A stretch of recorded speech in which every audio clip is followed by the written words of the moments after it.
Hello, everybody. Thank you for clicking on. It is the American Doofus channel. It is our debate watch party for this particular 27th day of September 2023. And I'll tell you what, let's just check in and make sure we get everything up and running the way it's supposed to be here. There we go. And how are we looking? We've got 10 minutes and 32, 31, 30 seconds. 10 minutes, basically. And until the debate is to kick off. Good evening to you, Nancy McMonarch, and to all of you out there watching. Thank you for clicking on. It is the second Republican debate, as you can see on the screen. Trump speaking to union workers in Michigan now. Okay. Thank you, Skater Dude. Appreciate that. I knew he was going to be trying to do something to kind of upstage what was happening tonight. I knew he was going to be in Michigan today after Biden was in Michigan yesterday, I believe, on the picket line with UAW workers out there. So good evening, Big Spank Dog 86. Thank you for being here. Thank all of you, as I've said, for being here. And we got a few minutes to kind of eat up here before the debates actually start. Primarily what we're going to see tonight, we're going to see 7 of the 8 candidates we saw in the first debate. Hutchinson is not going to be there. Asa Hutchinson is not on the debate stage tonight. He did not meet one of the thresholds. As the debates move along, the thresholds to be on the stage get higher and higher. Those thresholds are primarily based on the number of donors you have and the number of states those donors are from and your positioning in polling. Now, heading into the first debate a few weeks back, the polling was much different than it is today. Not at the very top.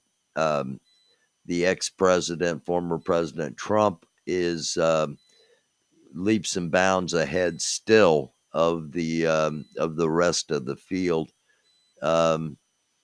DeSantis is still in second place, but losing.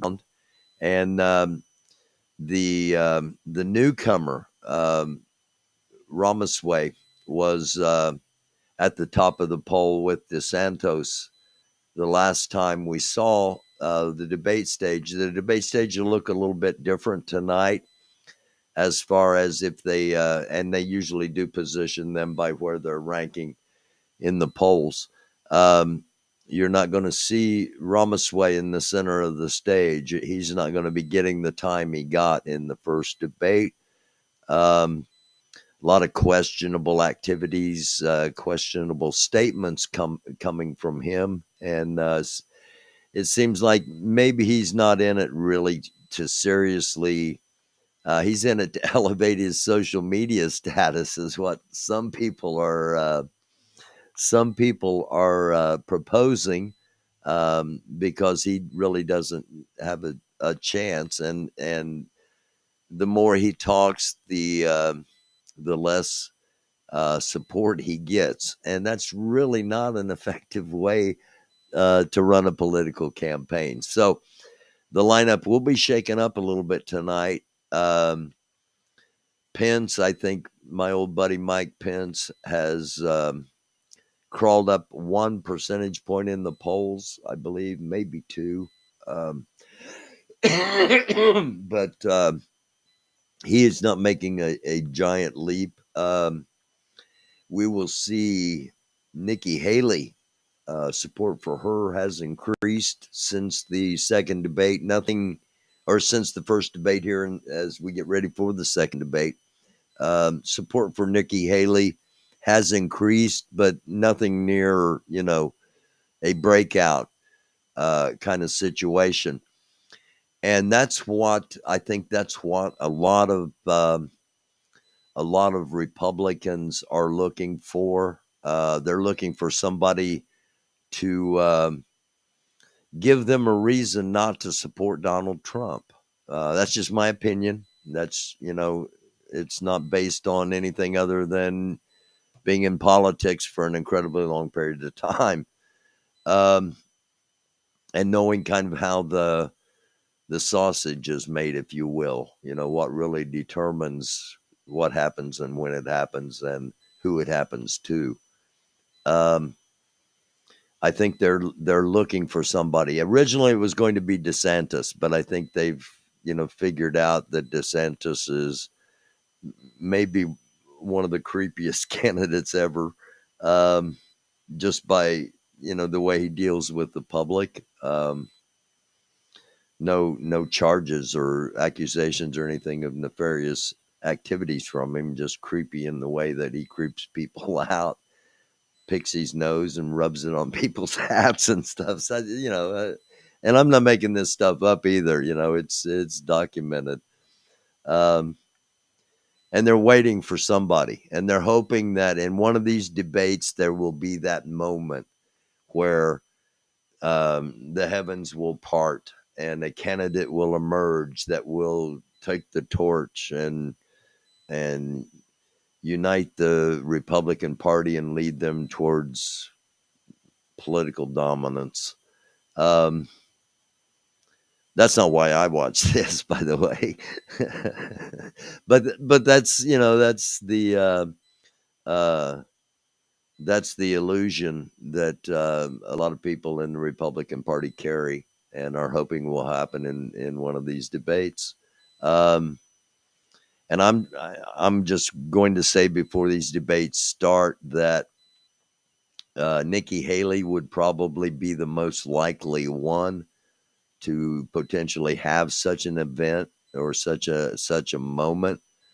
And again, a lot of people in the Republican Party are hungry for some other candidate, and so they do not have to vote for Trump. Um, can you blame them? I mean, 91 indictments, and they're all felonies, and he's a master manipulator. Give um, I really don't want to say credit, but give the devil his due, possibly. Um, and he's manipulating, according to one of the early reports in the chat. And again, thank you. Um, he's doing an event tonight, right now, we presume, or starting at 9 o'clock, probably when the debate starts. Um, Still got a couple of minutes, and um,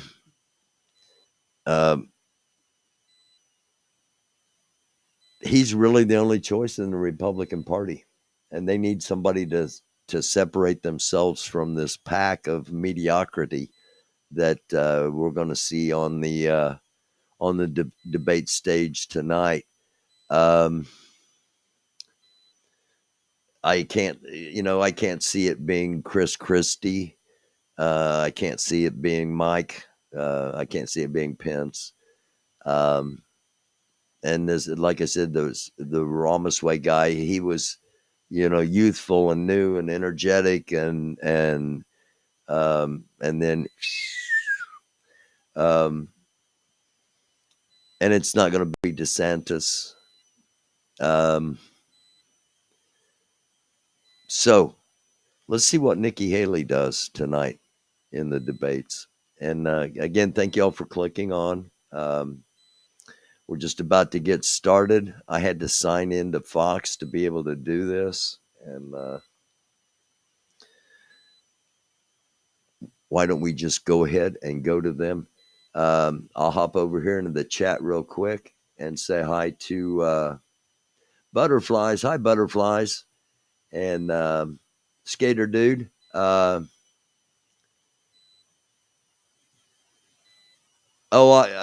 Skater Dude, there will be coverage of Trump's speech in Michigan tomorrow. I can guarantee you that. Uh, you know, you bring up a great point. Honestly, here's Skater Dude's comment. Hey Doofus, why aren't you covering Trump's speech in Michigan? Since he's topping all polls in all swing states, I don't care what party anyone is in, but our country is in serious trouble. Brings up some great points. Our country is in serious trouble in a lot of levels, in my personal opinion. Trump is topping polls in some of, if not all of, the swing states. The reason this debate is also important. GOP rivals to battle for breakout moments. All right, so I know what I'm talking about. The reason this debate is important is if something does happen that Trump, because there are states that are attempting to use the 14th Amendment and make him ineligible to be on the ballot. We'll talk more about that coming up here, but I believe it's time, and let's bring the volume up and let's go to the Gipper, California. The great communicator, Ronald America's Reagan 40th commander-in-chief. He railed against big government. The 9 most terrifying words in the English language are, I'm from the government and I'm here to help. Quiet. And sought peace through strength. Mr. Gorbachev, tear down this wall. 40 years after Reagan's landslide re-election, the Republican Party faces critical questions. What does it mean to be a conservative? We fight for the truth. We are not going to worry about what the left and the media say about us. What is the key to a thriving economy? It's innovation, not regulation. America could do for anyone what she's done for me. We will stop the spending. We will stop the borrowing. We will stop the earmarks. What is America's role in the world? We need to build a military fitted to the widening challenges in an ever more dangerous world. Sometimes you avoid war by showing you're tough. And the country faces even more challenges. Would Reagan even recognize the country in which we now live? Tonight, candidates seeking the Republican nomination converge in California to chart a new path for the grand old party. Now is the time for choosing.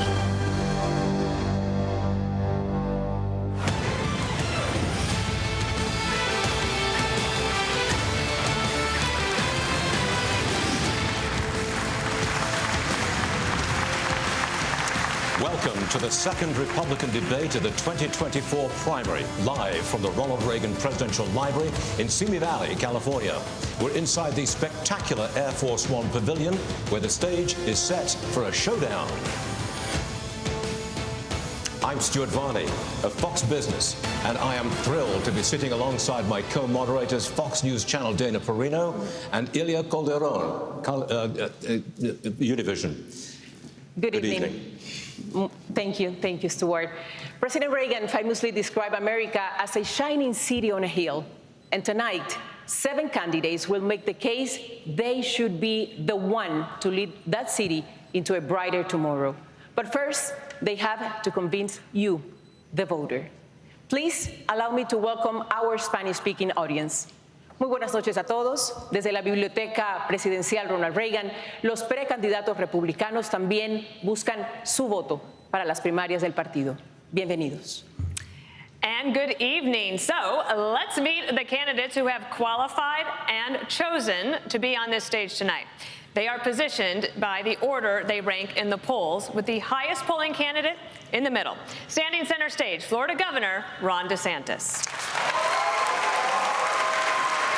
Flanking the governor, entrepreneur Vivek Ramaswamy, and former South Carolina Governor Nikki Haley.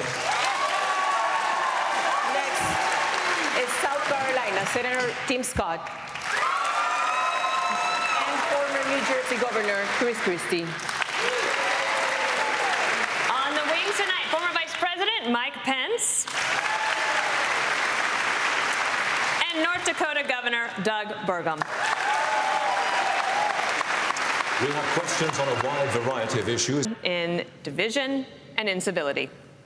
Voters say they dread the 2024 election and find politics exhausting. 2 in 3 Americans think the country is on the wrong track, and 3 in 4 say the economy is not in good shape. Prices are up 18% since 2020. More than half of the U.S. population has little access to childcare.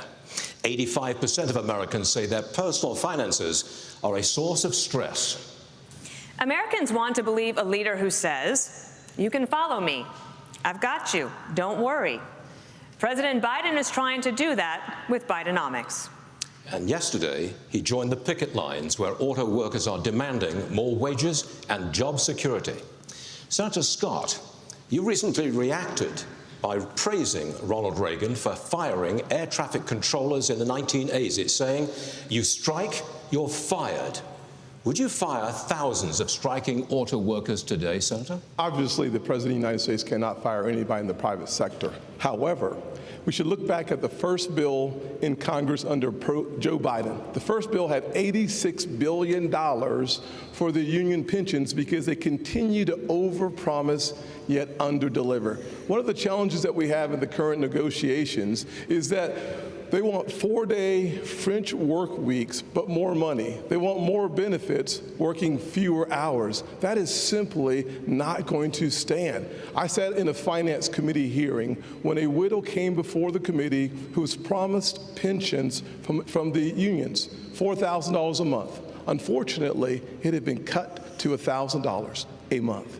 We must make sure that we honor the commitments that we make, and one of the ways that we do that, do not overpromise and then underdeliver and leave the taxpayers on the hook. I'll say this, Joe Biden should not be on the picket line. He should be on the southern border working to close our southern border because it is unsafe, wide open, and insecure, leading to the deaths of 70,000 Americans in the last 12 months because of fentanyl. It is devastating. Every county in America is now a border county because fentanyl has devastated Americans in every single state. I will also say 6 million illegal crossings since Joe Biden has taken office, and he eliminated Title 42.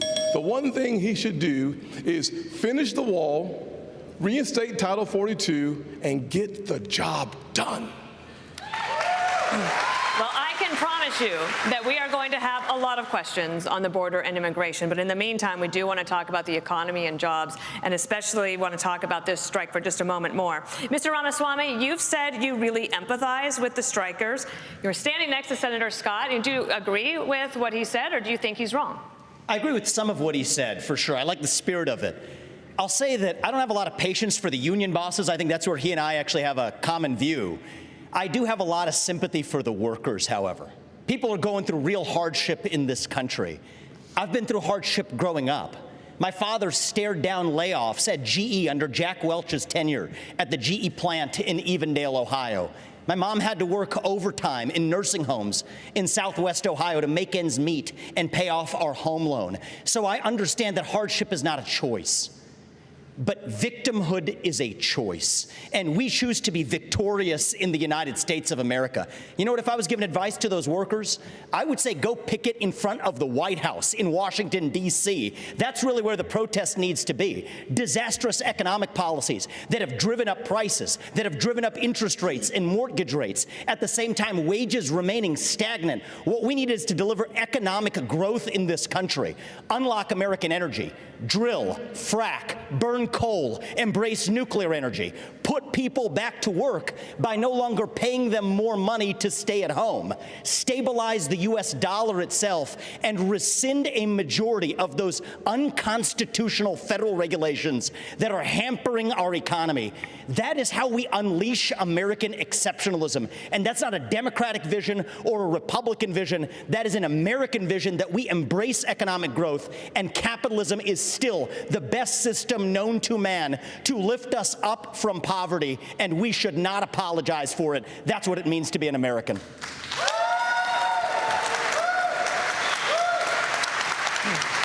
Together, the CEOs of General Motors, Ford, and Stellantis make 336 times the number of number of rank-and-file workers. That's just part of a wider income inequality trend in the country. The richest 1% now controls 1/5 of all income. Vice President Pence, last week you said you side with American workers, but you also support how these companies operate. Which is it? Well, thank you for the question. I want to thank Univision and Fox Business for assembling such a wonderful forum. Look, I do disagree with something Tim Scott just said. Joe Biden doesn't belong on a picket line. He belongs on the unemployment line. I mean, look, I'm from the second leading manufacturing state in the country per capita. I was governor of the state of Indiana. We brought 12,000 factories back to America during our administration. I know something about manufacturing. And I got to tell you, while the union bosses are talking about class warfare and talking about disparity in wages, I have to tell you, I really believe what's driving that is Bidenomics has failed. Wages are not keeping up with inflation. Auto workers and all American workers are feeling it, and families are struggling in this economy. And Joe Biden's Green New Deal agenda is good for Beijing and bad for Detroit. We ought to repeal the Green New Deal, get rid of the mandates and subsidies that are driving American gasoline automotive manufacturing into the graveyard. And beyond that also, as President of the United States, I'll be standing with workers all across America, and I'll be standing for the right to work of every American to join a union or not join a union as they decide. Senator Scott, that's a total change in no doubt that Joe policy. Biden needs to be fired. That's why I'm running for president. I look forward to being the next president of the United States. I will also say, I know America can do for anyone what she's done for me. It's why we're focusing on restoring hope, creating opportunities, and protecting the America we all love. Growing up in a single-parent household, I wondered if the American dream would work for a kid in the inner city. I've got good news for every single child, whether you're in the inner cities of Chicago or the rural parts of Iowa. America and the dream, it is alive, it is well, and it is healthy. God bless these United States of America. How can all that be true and everything be so shitty? I think we need to look at exactly what happened. Biden showed up on that picket line. But why are those workers actually there? It's because of all of the spending that he has pushed through in the economy that's raised the inflation. So when you look at the fact that we are paying higher gas prices, higher grocery prices, $7,000 more a year for families, what we need to do is I came out with an economic plan, eliminate the gas and diesel tax so that they have more money in their pocket. Let's focus on going after middle America and cutting taxes for middle America and collapsing those brackets. Let's get rid of unfair distortions like the state and local tax that they give to wealthy people in blue states and paid by red states. And let's make sure we make the small business taxes permanent. They only made those temporary. They made the corporate taxes permanent. Let's focus on what it takes to get more cash in the pockets of workers. That's when we'll be able to deal with strikes like this, not sitting on a picket line like Joe Biden is. Thank you, Governor Haley. We have other questions to get to about economy. Allow me to. I just have to. I'm sorry. Allow me to. I'm sorry. I have to jump in because we're missing the point, and every other network is missing the point. The reason why people are striking in Detroit is because Joe Biden's interference with capital markets and with free markets. The subsidies, we're subsidizing the automakers and we're subsidizing the cars and a particular kind of car, not every car. We're subsidizing electric vehicles. And when you decide that we're going to take all of your taxpayer monies, take $1 billion, subsidize a certain type of vehicle, and the batteries come from China. China controls 85% of the rare earth minerals. They're called rare earth because they're measured in parts per million. China is moving 100,000 pounds of earth in Indonesia, in Africa. They're literally destroying the planet so that they can make a battery that's in a car subsidized here. That's why they're striking, because they need 2/3 less workers to build an electric car. Joe Biden, this strike is at Joe Biden's feet. We're going to keep the topic of economy, but allow me to the follow question to Governor Christie. The government will shut down if Congress does not reach a deal by the end of this week. Vice President Pence warns that politics of, quote, Trump's populist protégés, like Mr. Ramaswamy, are a road to ruin for the GOP. If the government shuts down, should voters blame populist Republicans? Voters should blame everybody who's in Washington, D.C. They get sent down there to do the job, and they've been failing at doing the job for a very long time. And let's be honest about this with the voters. You know, during the Trump administration, they added $7 trillion. $7 trillion in national debt. And now the Biden administration has put another $5 trillion on and counting. They have failed, and they're in the spot they're in now because none of them are willing to tell the truth. None of them are willing to take on the difficult issues. They just want to keep kicking the can down the road. And the inflation that Nikki spoke about is absolutely right, and it's caused by government spending. And that's why people all across this country are suffering tonight. And yet we don't get any answers because Joe Biden hides in his basement and won't answer as to why he's raising the debt the way he's done. And Donald Trump hides behind the walls of his golf clubs and won't show up here to answer questions like all the rest of us are up here to answer. He put $7 trillion on the debt. He should be in this room to answer those questions for the people you talk about who are suffering. And if the government closes, it's the blame. It is to the blame of everyone in Washington, D.C., who has failed to do their job and just plays to the grandstand. The next question is for Governor DeSantis. If we want to get things done, here's how we get it done in Washington. We must find a way. Can we please respect the time? We can get it done. Governor DeSantis, you haven't spoken. Please. The people in Washington are shutting down the American dream with their reckless behavior.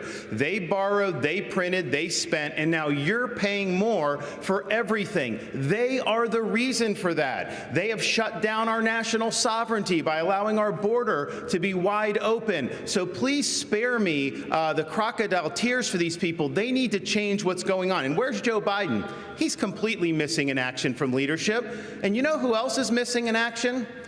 Donald Trump is missing in action. He should be on this stage tonight. He owes it to you to defend his record where they added $7.8 trillion to the debt. That set the stage for the inflation that we have now. I can tell you this, as governor of Florida, we cut taxes, we ran surpluses, we've paid down over 25% of our state debt, and I vetoed wasteful spending when it came to my desk. And as your president, when they send me a bloating spending bill that's going to cause your prices to go up, I'm going to take out this veto pen and I'm going to send it right back to them. Ilya, you mentioned me in the question. I just want to address It's that smile. That's the creepy part I'm talking about. And I know that you've been thinking about it because child care costs, they are up. They're topping $10,000 per month. Some families are spending up to half of their income on child care. And they're having to decide, is it worth it for me to work or does it not make sense for me financially? In 3 days, the billions of dollars in pandemic-era funding is going to end, and 70,000 daycares could close. So you had an effort to broaden eligibility for child care assistance. That fell apart last year. And for the moms and dads out there who are worried, what can you tell them if you weren't able to get it through the Congress? How could you do it as president? Certainly one of the things I did as a member of Congress was to make sure that we protected the Head Start programs around the country, giving people the opportunity to pick and choose the place that they send their children. The challenges that we see today under the Biden administration is that the cost for daycare has gone over $15,000 per child. In the Build Back Broker plan, he called it a Build Back Better plan, it was going up to $29,000. The way we fix that problem is to make sure that we actually cut taxes and give more Americans their money back. When I helped write the Tax Cuts and Jobs Act, we actually lowered a single mother's taxes by 70% on the federal level. For dual income households by 60%. Then we went a step further. We doubled the child tax credit and made it refundable. By doing that, more parents had more resources to make the decisions how to take care of their family. The one thing we should do is let the American people keep their money. When that happens, the greatest opportunities rise from the ashes. Okay, I'm going to give you 15 seconds. Go ahead, and then we're going to the border. Ilya mischaracterized a part of my view. I think this artificial division is unhelpful in our party. The real divide is not between the Republicans on this stage. And in the Reagan Library, I want to say these are good people on this stage. The real divide is between the majority of us in this country who love the United States of America and share our founding ideals. Free speech, meritocracy, the idea you get ahead in this country not on the color of your skin, but on the content of your character, and the fringe minority in the Democrat Party that has a chokehold over that party. That's the real divide. So this populist versus classical debate is artificial. Ilya? We need to unite this party. Can I speak about the administration? We are going to talk about immigration and the border and child care. We have I think we're going to go on. You have to. We have all these questions. We're going to get to you. We're going to come back to you. There's a lot of time. You asked about child care. Nobody answered the question. In North Dakota, we knew that the cliff was coming. We knew that there was going to be millions of people without it. And so guess what? We planned. Okay. And when we passed legislation because desperation. We will get you some questions, but you're going to have to let us move on. We are going to the border next. Child care is workforce infrastructure. I haven't been given a chance to respond. In 1984, President Ronald Reagan said the following. The idea of amnesty for those who have put down roots and who have lived here, even though some time back they may have entered illegally. 2 years later, President Reagan granted amnesty to nearly 3 million immigrants, something no Democrat or Republican president has done since. Governor Christie, as governor of a non-border state in 2010, you supported a path to citizenship. But when you ran for president in 2016, you flipped, saying immigrants should be tracked like FedEx packages. Where do you stand now on a path to citizenship for 11 million of undocumented immigrants? Well, the problem is that since no one has done anything since we first had this discussion 13 years ago, we're not in a position to be able to do any of that anymore. What we have to do now is first treat this like the law enforcement problem it is. Our laws are being broken every day at the southern border, every day. And Joe Biden and his crew is doing nothing about enforcing that law. They are letting it go. And by the way, they announced during the presidential race they were going to let it go. And we need to have a president who acts like I did as governor, enforce the law. First and foremost. And that means what I'll do on day one is sign an executive order to send the National Guard to partner with Customs and Border Patrol to make sure that we stop the flow of fentanyl over the border, but also to make sure that we send a much different message.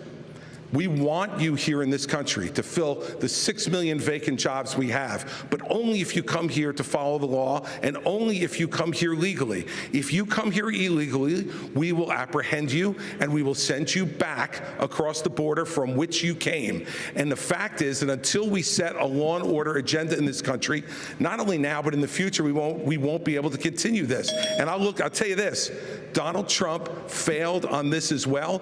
He said he was going to build a wall across the whole border. He built 52 miles of wall and said Mexico would pay for it. Guess what? I think if Mexico knew that he was only going to build 52 miles, they might have paid for the 52 miles.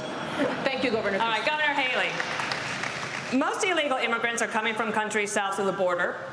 You've seen the Fox News drone. It's captured this steady stream of people coming into the country on a daily basis. In fact, I believe we have a live picture of it tonight. That is happening right now, live. In the last sanctuary cities, you see what's happening in Philadelphia right now. It's got to stop. We need to make sure we put 25,000 more Border Patrol and ICE agents on the ground and let them do their job. I spent 400 miles down that border, and I'm telling you, Border Patrol agents aren't allowed to do their job. Let's go back to remain in Mexico policy. Instead of catch and release, let's go to catch and deport. What about what about the aid that federal taxpayers are paying to deal with the root causes? It's not working? The only aid that we should be spending right now is to secure the border, the southern border, the northern border, period. You would cut off need to aid to the keep region? Americans safe, and right now Americans are not safe. Only when we fix the immigration system, only when we get the border secure, should we ever look at putting any more money into this. Our money should be about keeping Americans safe. We're not doing that. Joe Biden's not doing that. And you mentioned Congress and shutting down government. I'll make it clear. We have to change the budget process. In 4 years, in 40 years, Congress has only delivered a budget on time 4 times in 40 years. Right. If they don't keep the government open, they should not get paid. No pay, no budget. That's the way we should. Governor DeSantis, we have a question for you. Governor DeSantis, China invested $12 billion in Latin America just last year. They signed strategic partnerships with 7 countries, including Mexico. And China's military ties to the region now include arms sales and training exercises. Are you comfortable with China deepening ties with our southern neighbors? Of course not. And the reason why we're in this mess is because elites in D.C. for far too long have chosen surrender over strength when it comes to the CCP. Some people in our country got rich, our industrial base got hollowed out, and they have been able to build the second most powerful military in the entire world. We need a totally new approach to China. We are going to have real hard power in the Indo-Pacific, like Reagan, to deter their ambitions. We're going to have economic independence from China, where we're decoupling our economy, and we are going to go after the cultural power they have in this country. As governor of Florida, I banned the CCP from buying land in our state. We should do that all across these United States. We shouldn't have them in our universities. We shouldn't have Confucius Institutes. So you see a country in decline, our power's in decline. China's going to surpass us this decade, and if they do that, that's going to affect every single American household. As your president, I am not going to let that happen. I'm going to reverse this country's decline. We are going to choose strength, not surrender, when it comes to the CCP. America is not a country in decline. Under Joe Biden, we are a country in retreat. You propose, quote, universal deportation for all undocumented immigrants and their children, even if the children are citizens of the United States. Under what legal premise will you expel U.S. citizens? So the first thing I want to say is I agree with everything. The Republicans on the stage are on the right side of this issue. Militarize the southern border, stop funding sanctuary cities, and end foreign aid to Mexico and Central America to end the incentives to come across. But I do go a step further. You're right about that, Ilya. I favor ending birthright citizenship for the kids of illegal immigrants in this country. Now, the left will howl about the Constitution and the 14th Amendment. The difference between me and them is I've actually read the 14th Amendment. What it says is that all persons born or naturalized in the United States and subject to the laws and jurisdiction thereof are citizens. So nobody believes that the kid of a Mexican diplomat in this country enjoys birthright citizenship. Not a judge or legal scholar in this country will disagree with me on that. Well, if the kid of a Mexican diplomat doesn't enjoy birthright citizenship, then neither does the kid of an illegal migrant who broke the law to come here. And as the father of 2 sons, it is hard for me to look them in the eye and say, you have to follow the law when our own government fails to follow its own laws. That's how we really go the distance and solve this problem and restore the rule of law in the United States of America, because that is part of what it even means to be an American. Senator Scott, you oppose ending birthright citizenship. What does Mr. Ramaswamy have wrong on that issue? Yeah, there's no doubt the fact that when you think of the Constitution and the 14th Amendment, it was certainly written as it relates to slavery, not as it relates to illegal immigration. It's been applied to illegal immigration. So the challenge that we face is, in fact, one that has to do with whether or not the people that come here are under the jurisdiction of our laws. And frankly, if you come here illegally, you are not. Now, surviving a Supreme Court argument is something I can't tell you. But from a perspective of the Constitution, I think it's simple that clearly it was designed for slavery and not for illegal immigration. I'll go one step further, though. When we have a conversation about the things that are happening on this stage, we think about the fact that Vivek just said we were all good people, and I appreciate that, because last debate he said we were all bought and paid for. And I thought about that for a little while and said, you know, I can't imagine how you could say that knowing that you were just in business with the Chinese Communist Party and the same people that funded Hunter Biden millions of dollars was a partner of yours as well. It's not nonsense. So look, here's what I want to respond. These are good people who are tainted by a broken system, and it's not the fault of anybody who's involved. Some of us are tainted. Excuse me. Thank you for speaking while I'm interrupting. While I'm speaking. You said bought and paid for. If I may finish. You can't be on both sides. Gentlemen, you'll have your turn.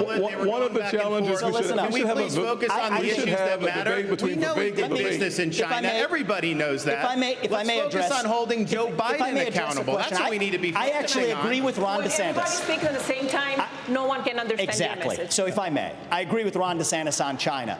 When every other CEO expanded into the Chinese market, you know what I did with my first company? We opened a subsidiary in China. But you know what I did that was different than every other company? We got the hell out of there. And when I started my next company, Strive, right when no, that's years ago. 2023. Right when I started my next company, Strive, to compete against BlackRock. Excuse me. To compete against BlackRock, I made a commitment that we would never do business in China. We'll say something. Yes. You have more than time to explain your point. Well, if I was in by a lot of people here, and I want to be respectful because I believe these you are were good respectful people. last.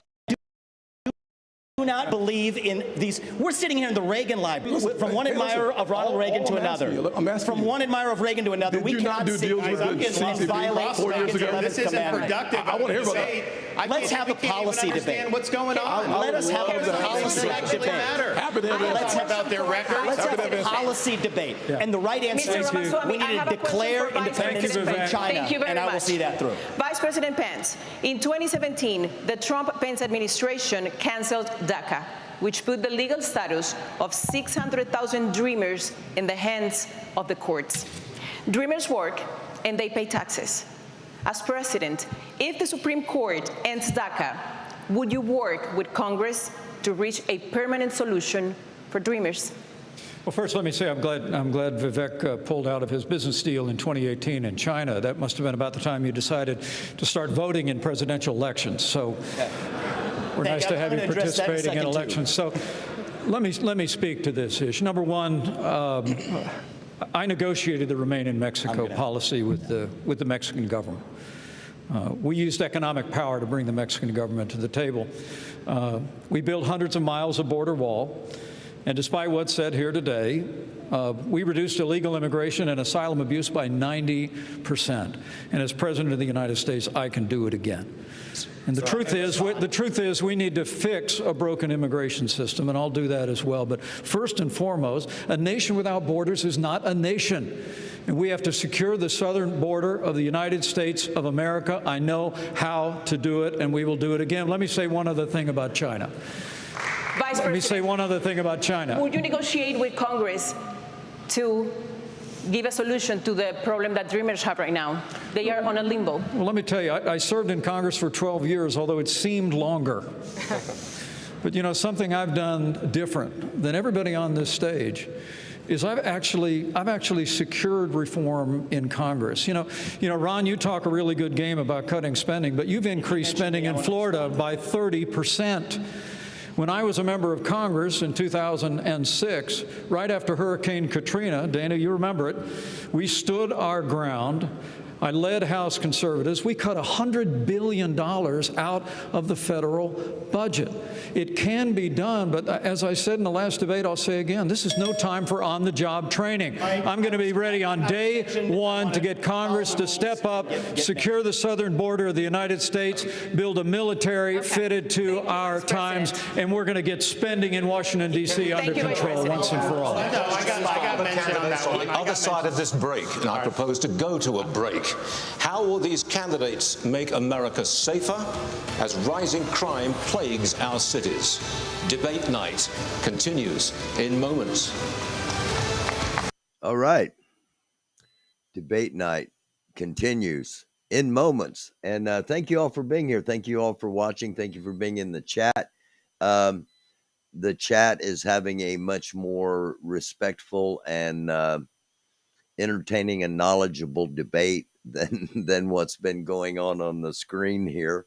A lot of over talking going on, much like in panels on YouTube channels, other channels as well. But I'm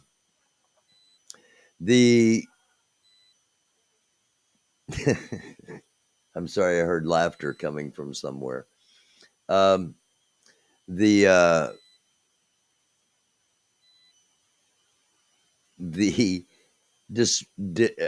don't know what word to use. The fact that the North Dakota governor, desperation is the word I've been searching for. The fact that the North Dakota governor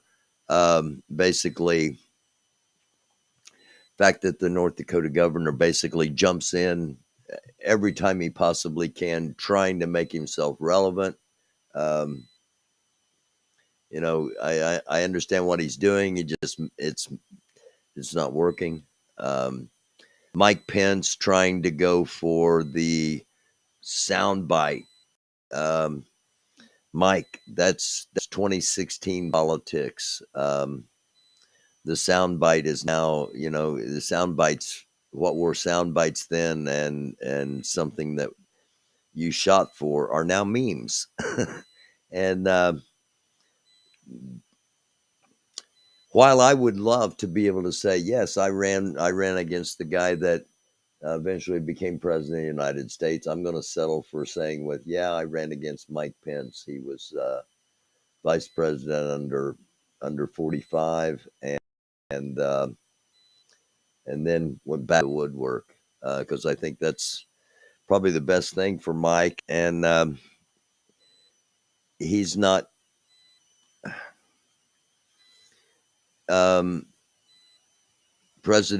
Trump's changed presidential politics. Okay. And my opinion, Mike is really milquetoast. Again, Mike's he's still in the 2000 to 2010 way of politics. You know, he was talking about when I ran against him the first time in 2006. That was his second term in Congress, and it's been a bit of a revolution as far as how politics are constructed, or how campaigns are constructed, and what's important anymore. And again, Mike's kind of trapped in old school politics when things are rapidly changing. The North Carolina governor's eyebrows are I can't help it. It just I guess because we were watching a show where a guy reminded us of Sam the Eagle, the Muppet character, and the eyebrows had a lot to do with it. And the eyebrows on the North Carolina governor, optics matter, okay? And the eyebrows on the North Dakota governor just bring a kind of a Muppet presence. As somebody mentioned, do I have beeping going on? It's my connecting box here. I'll plug it out now that I'll unplug it and plug it back in, and hopefully we'll end the beeping here. Let's get back to the debate. Yeah. You said in the last debate that you would use U.S. attorneys to prosecute crimes local prosecutors won't. But they are stretched as well, and they could not handle all of the lawlessness, the shoplifting, all the carjackings, the armed robberies. They're all surging. Progressive prosecutors were elected by their constituents, and they can't be fired by a president. So what would you do to end the revolving door of criminality? Well, look, Dana, the only one on this stage who's done it. For 7 years, I ran the 5th largest office in this country at the U.S. Attorney's Office in New Jersey, and we set records for the number of prosecutions that we brought that still have not been broken. And the reason was that we went after the crime that was affecting people's lives. And as president, I will appoint an attorney general and instruct that attorney general that you are to put all the resources that are necessary to bring our cities back under control. The fact is, they will be stretched. There's no doubt about that, but that's what they take the job for, because they love the idea of enforcing the law. We've got to bring law and order back to this country, and not just in our cities, but we need the law and order back everywhere. We need law and order back in our suburbs. People are threatened there. We need it in our rural areas. People feel threatened there. And we need it in Washington, D.C. also. And Donald Trump should be here to answer for that, but he's not. And I want to look at that camera right now and tell you, Donald, I know you're watching. You can't help yourself. I know you're watching, okay? And you're not here tonight, not because of polls and not because of your indictments. You're not here tonight because you're afraid of being on the stage and defending your record. You're ducking these things. And let me tell you what's going to happen. You keep doing that, no one up here is going to call you Donald Trump anymore. We're going to call you Donald Duck. All right. I want to ask Governor DeSantis, you fired a couple of prosecutors in your state, but as governor, as president, you would not have the ability to do that. How do you think about dealing with the root causes of crime, especially this revolving door of the criminals? They just get out and come back and commit another crime. Well, the crime in these cities is one of the strongest signs of the decaying of America. We can't be successful as a country if people aren't even safe to live in places like Los Angeles and San Francisco. Just being in Southern California over the last couple of days, my wife and I have met 3 people who have been mugged on the street, and that would have never happened 10 or 20 years ago. In Florida, we back the blue. We support the men and women of law enforcement. They are keeping us safe. We have a 50-year low in the crime rate. And yes, when I had 2 progressive prosecutors that weren't following the law in Florida, I removed them from their post, and the people of Florida are safer as a result of it. As president, I will use the Justice Department to bring civil rights cases against all of those left-wing Soros-funded prosecutors. We're not going to let them get away with it anymore. We want to reverse this country's decline. We need to choose law and order over rioting and disorder. On a related subject, Governor Haley, there's a nationwide policing shortage. Retirements are up. Recruitment is in the tank.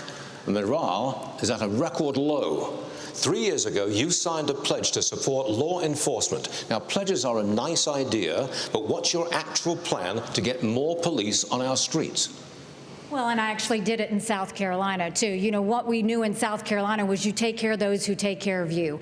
We have to start taking care of law enforcement, but it's not just taking care of them with words. It's making sure that you also follow through on what they do. Right now, we have a lot of stolen guns on the street. Well, these law enforcement officers, they arrest these people, and then they go and they're let out the very next day. So law enforcement feels like no one has their back. We have to start prosecuting according to the law. We have to make sure we have the backs of law enforcement, and we have to make sure that we're a country of law and order. But I want to go back to China because I don't think we spent enough time on that. Right now, we have to look at what government's doing to hurt us against China, too. You have a company, U.S. Antibiotics, that produces amoxicillin, the #1 antibiotic that we need. And right now, there is a company in Bristol, Tennessee, that produces that, yet our federal government only gets it from China. We need to be focusing on companies that produce in America and supporting those companies that produce in America, not companies that are helping China. Governor, we will be talking foreign policy later. Delia? Yes, thank you, Stuart. We're going to stay in the topic of crime because it affects all of us. Governor Burgum, for the first time ever, a Univision poll found that mass shootings and gun safety are one of the most important issues for Latino voters. Mental health concerns are not unique to the United States, but gun violence is. What is your specific plan to curb gun violence? Well, first we need to understand is I think that the liberal left seems to be just completely bent on prosecuting law-abiding citizens that are gun owners, because every solution they have to this is take away the Second Amendment rights of Americans, and somehow that's going to solve the problem. But all these cities that we're talking about that you showed the videos of tonight, they have some of the strictest gun laws in the country. So we know that that's not what's working. But what we have to do is get back to the core issues about the family. We have to get back to behavioral health and mental health. We've got to get back to actually enforcing the laws these people talked about, and like we've done in North Dakota, where we've got the goal and we're on the track to be the most military-friendly state in the nation. We've got the most military and the most support of what we're doing in terms of law enforcement, because the morale is down because we've been defunding the police, because they've been attacked in the press. The police have become the bad guys when they're the one. There's all these jobs available in America. Why would you be a policeman if people don't even respect them? Every time I see a policeman, the first thing I say is thank you. And so does everybody else in my family and most of the people in our state, because they know we have to respect the people that are out there defending us every single day. Can I answer the question on mass shootings? Mr. Ramaswamy, according to Customs and Border Protection, about 90% of fentanyl is seized at official border crossings, and 57% of the smugglers are U.S. citizens. How would you stop fentanyl brought into the country, mostly by U.S. citizens, through ports of entry? There's 2 sides to this, and we have to be very honest about it. One is we do have to seal that southern border. Building the wall is not enough. They're building cartel-financed tunnels underneath that wall. Semi-trucks can drive through them. We have to use our own military to seal the Swiss cheese of a southern border. But we also have to be honest. There's a demand side problem in this country, too, a mental health epidemic. I met family in Iowa, two parents, Kathy and Derek. They lost their son, Sebastian, 17 years old. He bought Percocet on Snapchat, and then he died. Why did he die? Because it was laced with fentanyl. That is closer to bioterrorism, not a drug overdose. That is poisoning. So it is our job to make sure that never happens. But it's also our job to make sure that 17-year-olds don't turn to Percocet via Snapchat. We have to bring back mental health care in this country, not with pump and pharmaceuticals, but with faith-based approaches that restore purpose and meaning in the next generation of Americans. Many of them are getting it through social media. And this isn't a Republican point or a Democrat point. But if you're 16 years old or under, you should not be using an addictive social media product, period. This is something that we can both agree on, and we can revive both the mental health of this country while stopping the fentanyl epidemic that will kill more people this year than who died on 9/11. And I refuse to be a passive bystander sitting in the White House like the hollowed out husk of a current president we have. We will step up and address this problem to stand for Americans and our children. Quit encouraging TikTok. Quit encouraging TikTok. That is why, everything he said I agree with. That is why, as Commander-in-Chief, I'm going to use the U.S. military to go after the Mexican drug cartels. They are killing our people. And the stories that I've seen in Florida, we had an infant, 18 months. Parents rented an Airbnb. And apparently the people that had rented it before were using drugs. The infant was crawling, the toddler was crawling on the carpet and ingested fentanyl residue and died.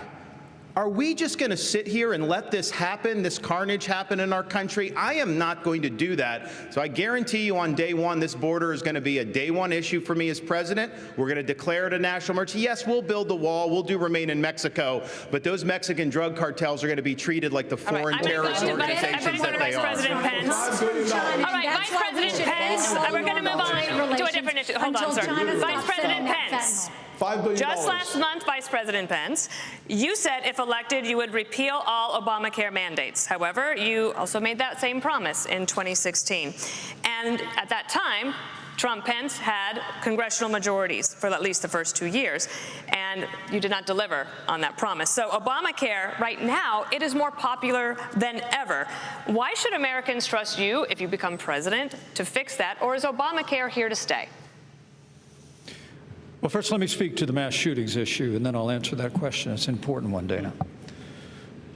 Look, I'm someone that believes that justice delayed is justice denied. And as a father of three, as the grandfather of three beautiful little girls, I am sick and tired of these mass shootings happening in the United States of America. And if I'm president of the United States, I'm going to go to the Congress of the United States, and we're going to pass a federal expedited death penalty for anyone involved in a mass shooting so that they will meet their fate in months, not years. It is unconscionable that the Parkland shooter, Ron, is actually going to spend the rest of his life behind bars in Florida. That's not justice. We have to mete out justice and send a message to these would-be killers that you are not going to live out your days behind bars. You're going to meet justice in this system. But does that mean Obamacare is here to stay? Well played, Dana. Well played. Well, thank you for reiterating the question, because I'd love to answer it. Look, I think it's one of the choices here. You know, my former running mate, Donald Trump, actually has a plan to start to consolidate more power in Washington, D.C., consolidate more power in the executive branch. If I'm president of the United States, it's my intention to make the federal government smaller by returning to the states those resources and programs that are rightfully theirs under the 10th Amendment of the Constitution. That means all Obamacare funding, all housing funding, all HHS funding, all of it goes back to the states. We'll shut down the Federal Department of Education. Will allow states to innovate. We're going to revive federalism in America, and states are going to help bring America back. Obamacare staying, but Stu, go ahead. May I remind everyone to keep within their time frame so that we can get as many questions in as possible. This question for Governor DeSantis. Over 26 million Americans don't have insurance coverage. Governor DeSantis, 2.5 million of them are in your state. That's worse than the national average. Can Americans trust you on this? Well, I think this is a symptom of our overall economic decline. Everything has gotten more expensive. You see insurance rates are going through the roof. People that are going to get groceries. I spoke with a woman in Iowa, and she said, you know, for the first time in my life, I'm having to take things out of my grocery cart when I get to the checkout line because the total goes up so quickly. So this is very real, and people are hurting out there. So we've got to address the underlying problem with Bidenomics, the overspending, taking all Biden's rules and regulations. I'm going to throw them in the trash can on day one. You're not going to have to worry about that. We're going to open up all of our energy. We will be energy dominant in this country. That will lower your gas prices. And what we need to do with health care is recognize our health care is putting patients at the back of the bus. We have big pharma, big insurance, and big government, and we need to tackle that and have more power for the people and the doctor-patient relationship. Governor, why is your record in Florida on insurance worse than the national average? Our state's a dynamic state. We've got a lot of folks that come. Of course, we've had a population boom. We also don't have a lot of welfare benefits in Florida. You know, we're basically say this is a field of dreams. You can do well in the state, but we're not going to be like California and have massive numbers of people on government programs without work requirements. We believe you work and you got to do that. And so that goes for all the welfare benefits. And you know what that's done, Stuart? Our unemployment rate is the lowest amongst any big state. We have the highest GDP growth amongst any big state. And even CNBC, no fan of mine, ranked Florida the #1 economy in America. Governor, we're moving on. On the topic of healthcare, Governor Haley, healthcare is the leading cause of bankruptcy for American families, accounting for 2/3 of all personal bankruptcies. As president, how you protect Americans who get sick from financial ruin? First of all, how can we be the best country in the world and have the most expensive health care in the world? We have an issue. My mom was in the hospital, and when she was in the hospital, they tried to bring her a couple of Tylenol, and she said, I don't need it. And they said, honey, go ahead and take it because you're paying for it anyway. Why is it that when we got the bill, the insurance company and the hospital negotiated the bill for her without her having anything to do with it? When I am president, we will break all of it, from the insurance company to the hospitals to the doctor's offices to the PBMs to the pharmaceutical companies. We will make it all transparent, because when you do that, you will realize that's what the problem is. Second thing is you've got to deal with tort law. The doctors don't give you the 10 tests because they want to. It's because of the 90% chance they'll get sued. And then we need to bring competition back to health care, get rid of certificate of need systems, and make sure that they can compete. We have to put the patient in the driver's seat. They've been in the back seat for way too long. And once we give the patient the ability to decide their health care, deciding which plan they want, that is when we will see magic happen. But we're going to have to make every part of the industry open up and show us where their warts are, because they all have them, and we need to fix this on behalf of the American people. Do you have a better way in 30 seconds? Well, yes, we're not talking about the real problem ever. We talk about why do we have the most expensive health care in the world? It's because the federal government got involved the same way they did with EVs, and they said, we're going to subsidize a particular kind of software back in 2008 under Obama, and they said, hey, we're going to do this. It's going to make everybody more productive. All of you that are watching have been to a doctor's office when the doctor's got his back to you and their hands on a keyboard. The only industry in the world that's ever absorbed $1 trillion of IT and became less productive, they saw less patients per day, is U.S. healthcare, because they were subsidizing a certain kind of technology. It wasn't about improving healthcare. It was about picking winners and losers. Every time the federal government's involved, whether it's higher education, healthcare, or now the auto industry, things get more expensive and less competitive. That was a great transition, because we are going to move on the future of education in America. What's the government's role in finding a way forward? The second Republican debate rolls on from Simi Valley. An informed patriotism is what we want. And are we doing a good enough job teaching our children what America is and what she represents in the long history of the world?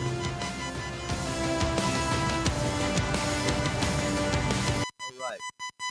So, again, a little pause for the cause as far as Fox News is concerned. Anyway. This is the second Republican debate for those that are just joining us. Thanks for clicking on. Hello to La Cruz Telescope. Again, butterflies. I know the stunning one was out there earlier, cutting stun. Let's see.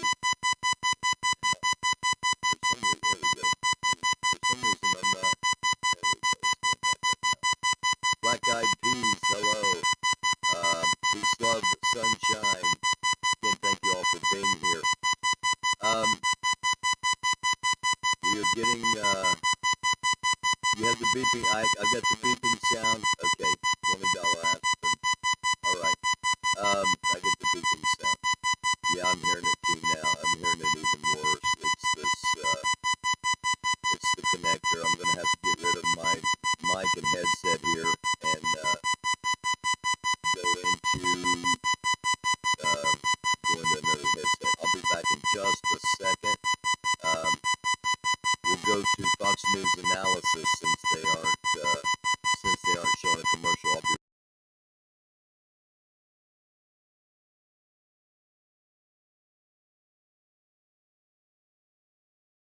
violence question. He had a great defense of the Second Amendment and how they do it up there.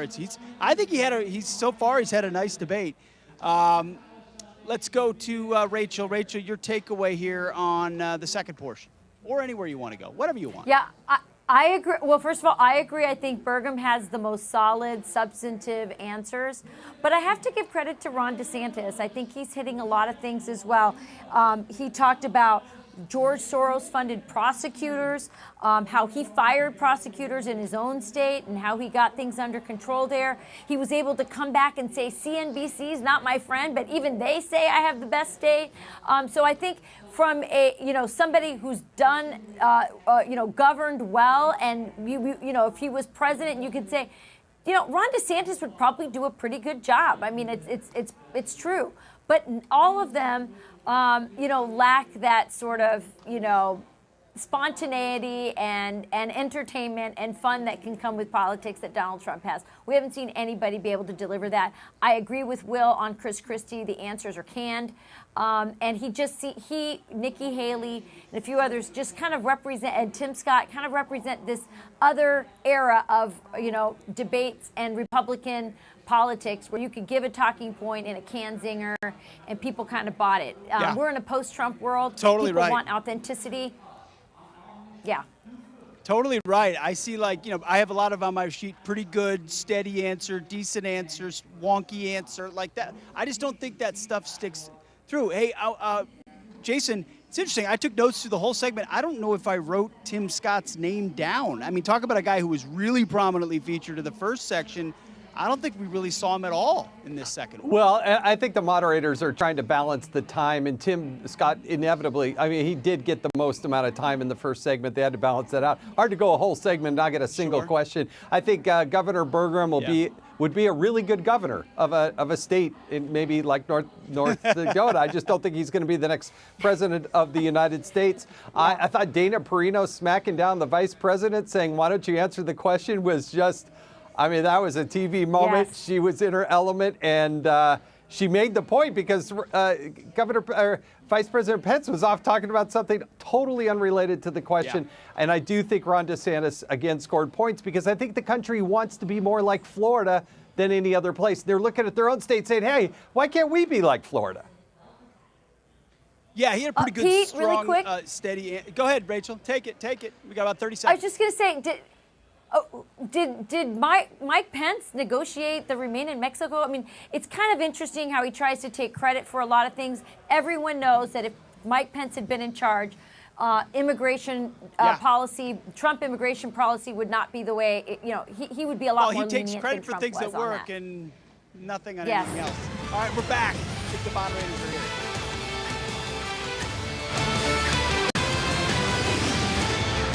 And we are back live at the Ronald Reagan Presidential Library in the Air Force One Pavilion for the second Republican debate. And let's get back to our questions, Governor Haley.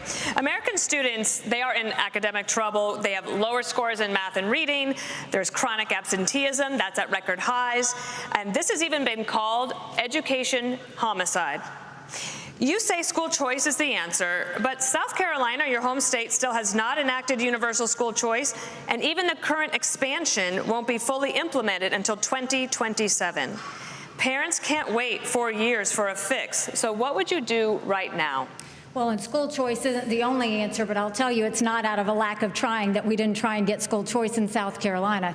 What I'll tell you, first of all, is we have to acknowledge the fact that 67% of our 8th graders are not proficient in reading or math. Over 80% of our 8th graders aren't proficient in history or civics. And recently they came out and said our 12 and 13-year-olds are scoring at the lowest levels they've been scoring in reading and math in decades. So the first thing we've got to do is we've got to make sure we catch our kids back up. We have to make sure they can read. A child that can't read by 3rd grade is 4 times less likely to graduate high school. We need to do reading remediation. We need complete transparency in the classroom. No parent should ever wonder what's being said or taught to their child in the classroom. We need to make sure that we have school choice so that there's competition. We need to move all the programs from the federal government down to the states and let states decide what education looks like in their states. Right. And we need to start building things in America again. Let's put vocational classes back in our high schools, and let's get our kids building the things that we know that we can make. When we start to focus on that and really bring in that parental involvement, that's when we'll start to see a difference. But we've got to get parents back included. We've got to quit spending time on this DEI and CRT and instead focus on financial literacy, on digital literacy, and on making sure that our kids know what they need to do to have the jobs of the next generation. On the subject of education, a question for Governor Christie. Students in your state are getting high marks on their report cards, but minorities are not doing well with math and reading. Black and Hispanic students averaging 29 points lower than white students in New Jersey. Would you address minorities first? You have to address all students. And look, in our state, Stuart, frankly, before I was governor, that gap was close to 50%. And what we did was institute more charter schools and more Renaissance schools and more public school choice in New Jersey with innovative solutions in cities like Camden, where now we took what was the worst school district in America during my time, and we have now increased that by nearly 40% in terms of their proficiency. It can be done when you give people choice. But let's tell the truth to everybody about what this is. This public school system is no longer run by the public. It is run by the teachers' unions in this country. Randy Weingarten and her crew are absolutely strangling. They are taking the worst of their members and defending them rather than advocating for our kids. And when you have the President of the United States sleeping with a member of the teachers union, there is no chance that you could take the stranglehold away from the teachers union every day. They have an advocate inside the White House every day for the worst of their teachers, not for our students to be the best they can be. A President of the United States has to take on the teachers union. I did it in New Jersey, and I will do it as President of the United States. Governor DeSantis, I have a question for you. Governor DeSantis, I have a question for you. Are you guys having trouble seeing me? Florida's new Black History curriculum says, quote, slaves develop skills which in some instances could be applied for their personal benefit. You have said slaves develop skills in spite of slavery, not because of it. But many are still hurt. For descendants of slaves, this is personal. What is your message to them? So first of all, that's a hoax that was perpetrated by Kamala Harris. We are not going to be doing that. Second of all, that was written by descendants of slaves. These are great Black history scholars, so we need to stop playing these games. Here's the deal. Our country's education system is in decline because it's focused on indoctrination, denying parents' rights. Florida represents the revival of American education. We're ranked #1 in the nation in education by U.S. News and World Report. My wife and I, we have a 6, 5, and 3-year-old. This is personal to us. We didn't just talk about universal school choice, we enacted universal school choice. We didn't just talk about Parents' Bill of Rights, we enacted the Parents' Bill of Rights. We eliminated critical race theory, and we now have American civics and the Constitution in our schools in a really big way, just like President Reagan asked for in his farewell address back in 1989. Florida is showing how it's done. We're standing with parents, and our kids are benefiting. Senator Scott, you oppose to these new standards. What is your message for Governor DeSantis? There is not a redeeming quality in slavery. He and Kamala should have just taken the one sentence out. America has suffered because of slavery. But we've overcome that. We are the greatest nation on earth because we faced our demons in the mirror and made a decision. So often we think that all the issues, you talked about crime and education and healthcare, we always think that those issues go back to slavery. Here's the challenge though. Black families survived slavery. We survived poll taxes and literacy tests. We survived discrimination being woven into the laws of our country. What was hard to survive was Johnson's Great Society, where they decided to put money, where they decided to take the black father out of the household to get a check in the mail, and you can now measure that in unemployment, in crime, in devastation. If you want to restore hope, you've got to restore the family, restore capitalism, and put Americans back at work together as one American family. Our nation continues to go in the right direction. It's why I can say I have been discriminated against, but America is not a racist country. Never, ever doubt who we are.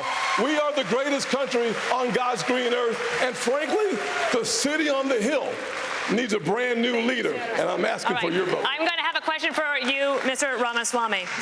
Over 10.7 million students in over 18,000 public schools nationwide have the ability to change their identity without parental notification.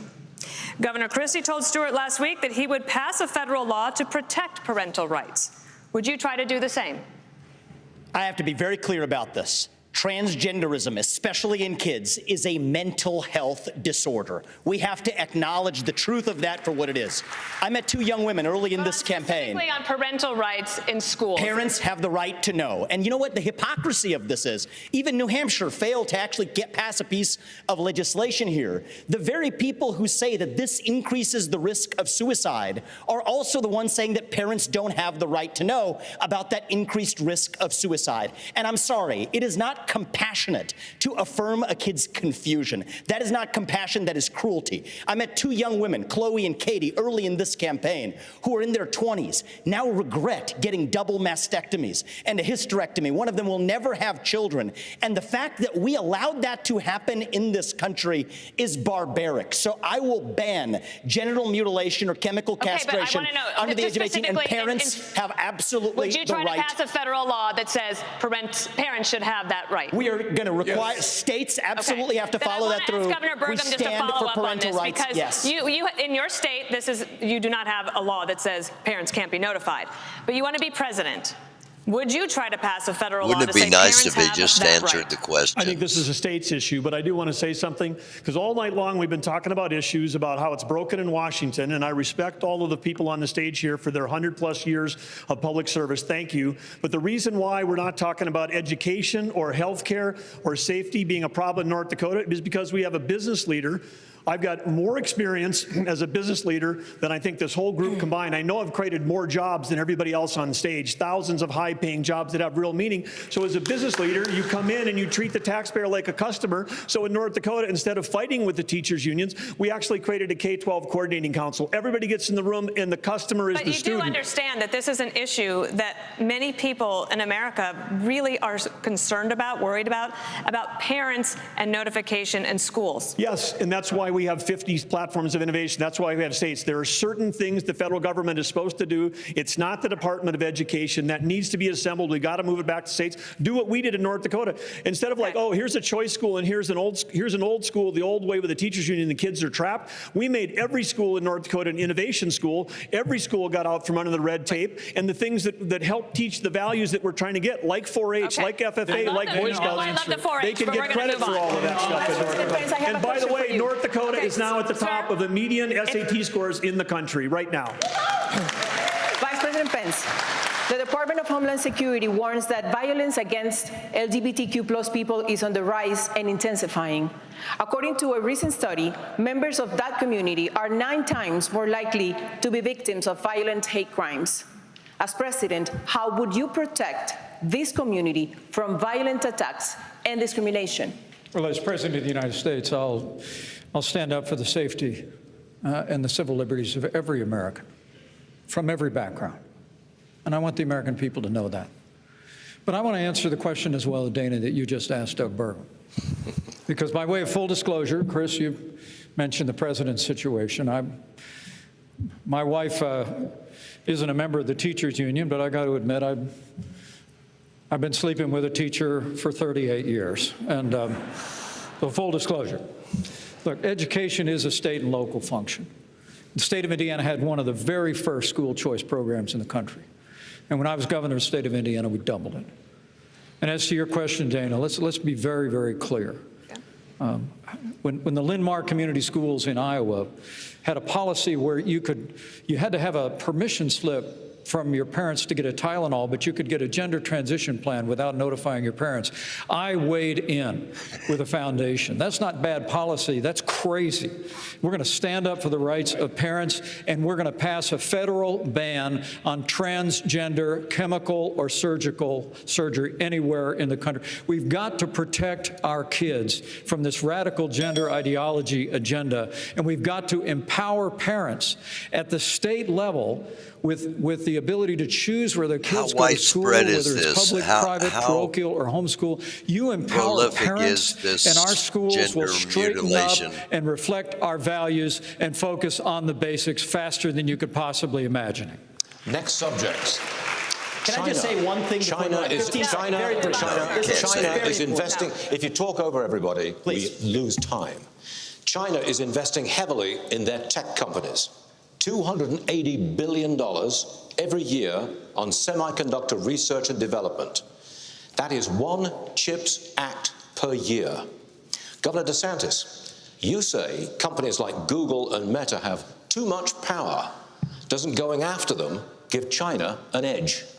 No, I think you look at how our society's developed. They have huge amount of power over our society. They've cracked down on free speech. We're not saying you don't want them to do business, but you want it to be a free market. And right now they're monopolies. But this issue of China, I think, is really going to be fundamental.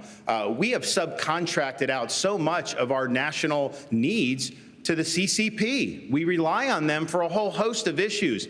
We need to reshore and we need to decouple all those important industries. We need to get that back in the United States. They are our top geopolitical adversary by a country mile. Xi Jinping's got huge ambitions, not only in the Asia Pacific, but as you mentioned earlier, in our region. But ultimately, we've got to beat them on the economy. And so that's what we'll do as President of the United States.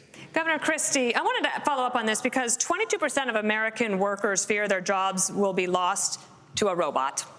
And you said in the past that the free market is the way to go.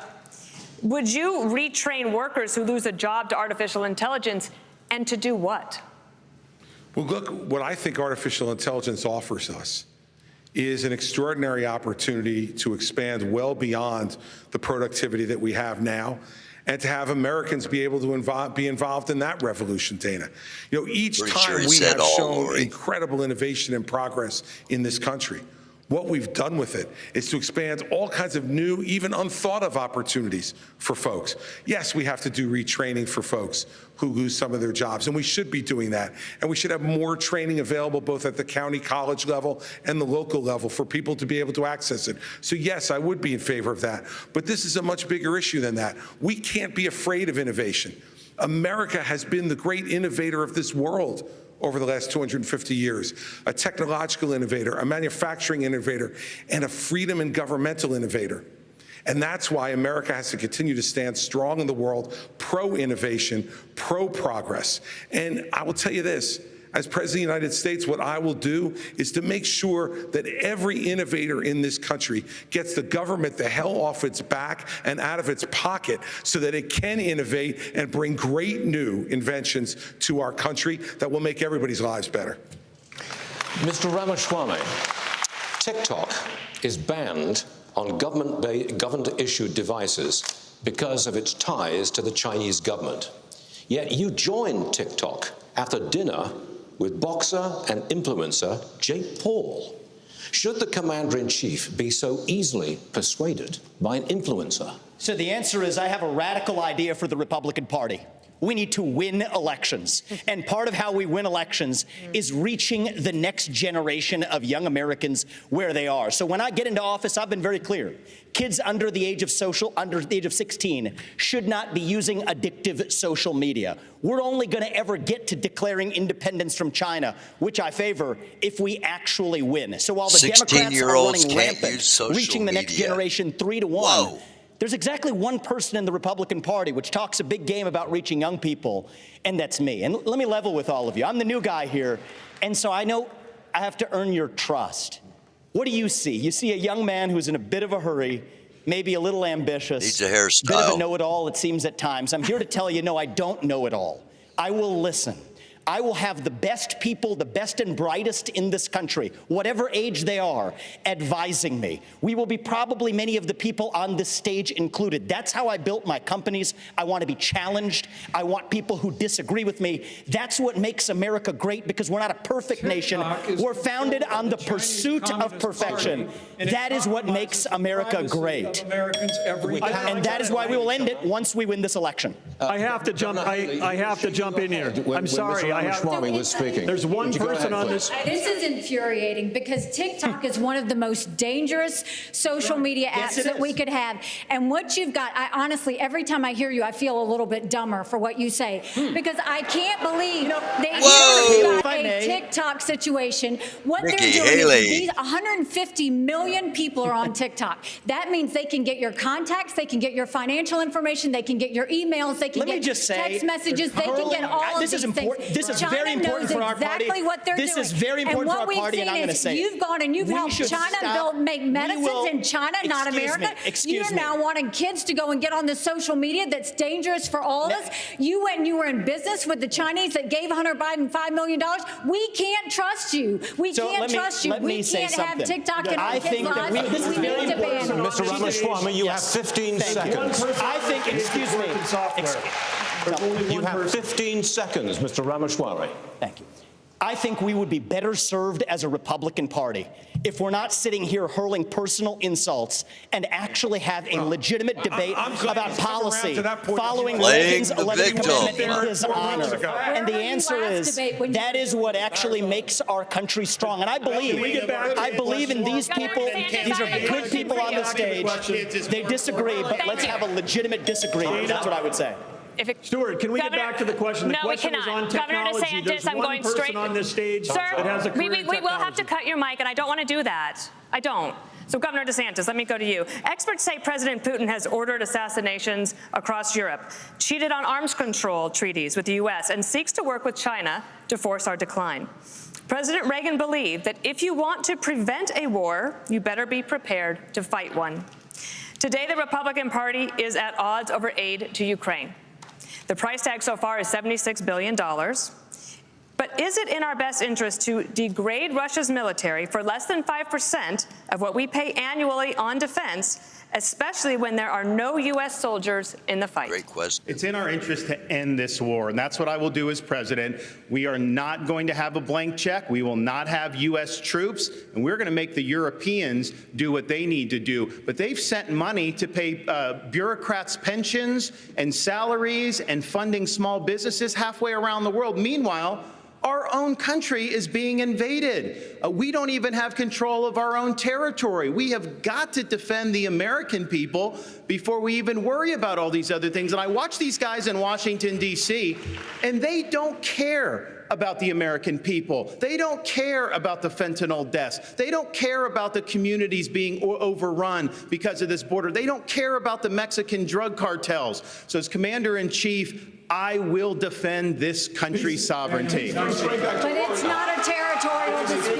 It's never been a territorial dispute. And 90% of the resources that we send over to Ukraine is guaranteed. It's a loan. It is not 90% of the money that we send over there is loan. Well, we can talk about this, but at the end of the day, 90% of the money that we send over there is actually in the form of a loan. It's not actually not be paid by Ukraine. It's paid by the NATO or NATO allies. So I think it's a good topic. I think it's a really good topic too. But I will say let's debate the fact that our national vital interest is in degrading the Russian military. By degrading the Russian military, we actually keep our homeland safer, we keep our troops at home, and we all understand Article 5 of NATO. We have to level with the American people. I thought you said something about waiting until your turn to talk. So hold on. So at the end of the day, I'm going to finish my. I'll be happy to debate this. And then I'll respond. I'll look forward to this one right now. So at the end of the day, when you think about the fact that if you want to keep American troops at home, attack on NATO territory would bring us and our troops in. By degrading the Russian military, we reduce, if not eliminate, an attack on NATO territory. Finish that exchange. We have to level with the American people. We have to level with the American people on this issue. The reality is just because Putin is not Putin's an evil dictator does not mean that Ukraine is good. This is a country that has banned 11 opposition parties. A win that has for Russia is a that win is not for true. China. We're driving Russia. A win for Russia is a win for China. Excuse me, if you have but a chance, I forgot you like China. That's why you'll have your chance in just a moment. Yeah. The hurling personal insults isn't helping. China is the real enemy, and we're driving Russia further into China's arms. We need a reasonable peace plan to end this, especially this is a country whose president just last week Vivek, was if hailing you let Nazi Putin have Ukraine, that's a green light to China to take Taiwan. We need a peace comes through strength. We need a reasonable plan to peace. Governor Christie. The Communist Party of China is the real enemy. Governor Christie. Governor Christie. President Biden's first 2 years have brought China, Russia, and Iran closer together. Are we focused too much on Ukraine and not enough on this threat from the New World Order? No, they're all connected, Stuart. They're all connected. The Chinese are paying for the Russian war in Ukraine. The Iranians are supplying more sophisticated weapons, and so are the North Koreans now as well, with the encouragement of the Chinese. The naivete on this stage from some of these folks is extraordinary. Look, I understand people want to go and talk to Putin. Guess what? So did George W. Bush. So did Barack Obama. So did Donald Trump. And so did Joe Biden when he said a small invasion wouldn't be so bad. Every one of them has been wrong. And the fact of the matter is, we need to say right now that the Chinese-Russian alliance is something we have to fight against, and we are not going to solve it by going over and cuddling up to Vladimir Putin. Look, Donald Trump said Vladimir Putin was brilliant and a great leader. This is the person who is murdering people in his own country, and now not having enough blood, he's now going to Ukraine to murder innocent civilians and kidnap 20,000 children. And let me tell you, if you think that's where it's going to stop, if we give him any of Ukraine, next will be Poland. Right. This is a guy who said, this is a guy in 1991 who said that was the darkest moment in world history when the Soviet Union fell. Listen, everybody, he wants to put the old band back together, and only America can stop it. Right. And when I'm president, we will. Governor Burgum, I want to get to Governor Burgum. He hasn't had a chance. I have a question I think you're going to really like, or at least you have experience in it. And we need to talk about America's farmers, because there is a foreign policy connection here. The U.S. and China are in this fierce economic competition. It's hurting American businesses, and there is blowback against American farmers because China then targets them in retaliation. How would you, as president, protect American farmers and ranchers from that kind of retaliation from a foreign government like China? Well, first of all, we've got the best farmers and ranchers in the world right here in America. If they have a level playing field, they can outcompete anyone in the world. But this is part of the larger issue that we're talking about here, which is we're in a Cold War with China. The Biden administration won't admit that. But we're also in an economic war through what we're doing with agriculture and energy. And we're also in a war with them relative to cyber war. We get attacked every day in North Dakota, every state, every school district, our tribes, all being attacked every day by either China, Russia, Iran, or North Korea. And now we've got a Biden administration whose whole policy is appeasement. They're out there, creating the world, making it less safe. $6 billion they traded for 5 people. They've just now set a price on anyone's head who's a tourist from America, who's a student from America, for kidnapping. If you want more kidnapping, put a price on it. And then they're also helping Iran get to have more closer to nuclear weapon, which pushes all of the Middle East closer to China and Russia. The whole thing is absurd. And then, of course, we're going to give Ukraine to Russia, and then we're going to give Taiwan to China, and think that's a foreign policy. That will make our nation less less successful, make us more poor. And at the core of all that is energy policy, because China imports 10 million barrels of oil a day. They're the largest importer in the world, and we've had 4 cabinet members from the Biden administration there this summer, and none of them talked about U.S. energy. The first one to go to each of those countries was Kerry to talk about the folly of the climate policy, which is making the world less stable. It's empowering dictators. It's not about climate change that we need worried about. It's about the Biden climate policies that are actually the existential threat to America's future. Thank you. Can I speak about Governor Haley, Mexico's president called who supports sending U.S. military into the country, quote, scoundrels. Mexico is the United States' most important trade partner and border security. You say you will send special operations to attack the cartels in Mexico. So, this means boots on the ground, drone strikes? It means special operations. It's how we deal with our terrorists. And what you need to do is understand that Mexico's not being a good partner if we lost 75,000 Americans last year. Mexico's not being a good partner if they're letting the cartels get away with what they're getting away with. What we will do is we will make sure that we send in our special operations, and we will take out the cartels, we'll take out their operations, we'll take out anything that's doing it. But we're going to go after China, because China is the one sending the fentanyl in the first place. And we will end all normal trade relations until China stops sending fentanyl. And then we'll do the special operations, and we'll get it from both sides. This is where President Trump went wrong. He focused on trade with China. He didn't focus on the fact that they were buying up our farmland. He didn't focus on the fact that they were killing Americans. He didn't focus on the fact that they were stealing $600 billion in intellectual property. He didn't focus on the fact that they put a spy base off our shores in Cuba. They didn't focus enough on the fact that all of our law enforcement drones in America are Chinese, and we've got all these little surveillance cells. We need to start focusing on what keeps Americans safe. That hasn't happened in a long time. As your president, I will make sure every American is safe, and we'll do whatever it takes to make that happen. All right. I want to get to Senator Scott. You're all auditioning for the job as President of the United States. You want to earn these votes. But the world's problems land in the Oval Office. During the presidential debates in the year 2000, neither Al Gore nor George W. Bush was asked about al-Qaeda. Yet, just 1 year later, al-Qaeda's attack on September 11th claimed nearly 3,000 lives. And the farther we get from September 11th, the closer we are to September 10th. Senator Scott, you have no executive branch experience. What has prepared you to protect the nation from a major man-made national security crisis? Well, one of the things I've had the good fortune of doing is serving on committees in the United States Senate, like the Senate Armed Services Committee. I'm on the Senate Foreign Relations Committee, also on the Finance Committee and the Banking Committee. Talk about addressing the issue of fentanyl. I've written the legislation, passed it through the Banking Committee and the Senate that would freeze the assets and sanction the accounts of the Mexican cartels. There are weapons that we have within the arsenal that I was able to get past 23-0 in the polarizing Senate as it is. I've also understood without question the fact that if you look at the details before 9/11, there was information and intelligence that was available that suggested an attack was coming. Having the right intelligence partners was key to making sure that we prevent the next 9/11 from ever happening. Having that experience for the last 10 years is really important in getting the job done.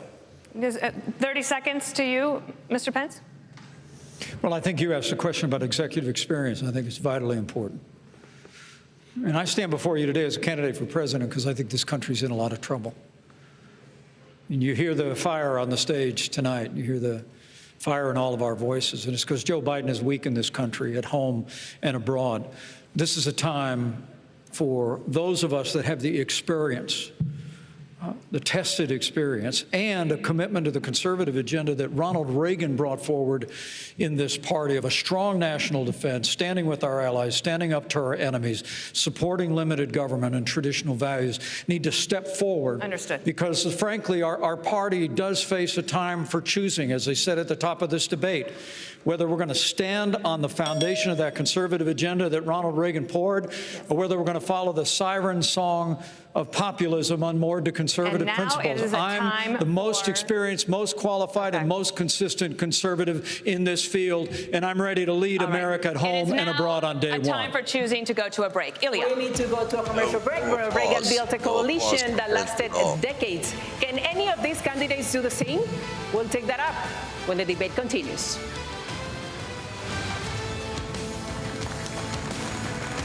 All right.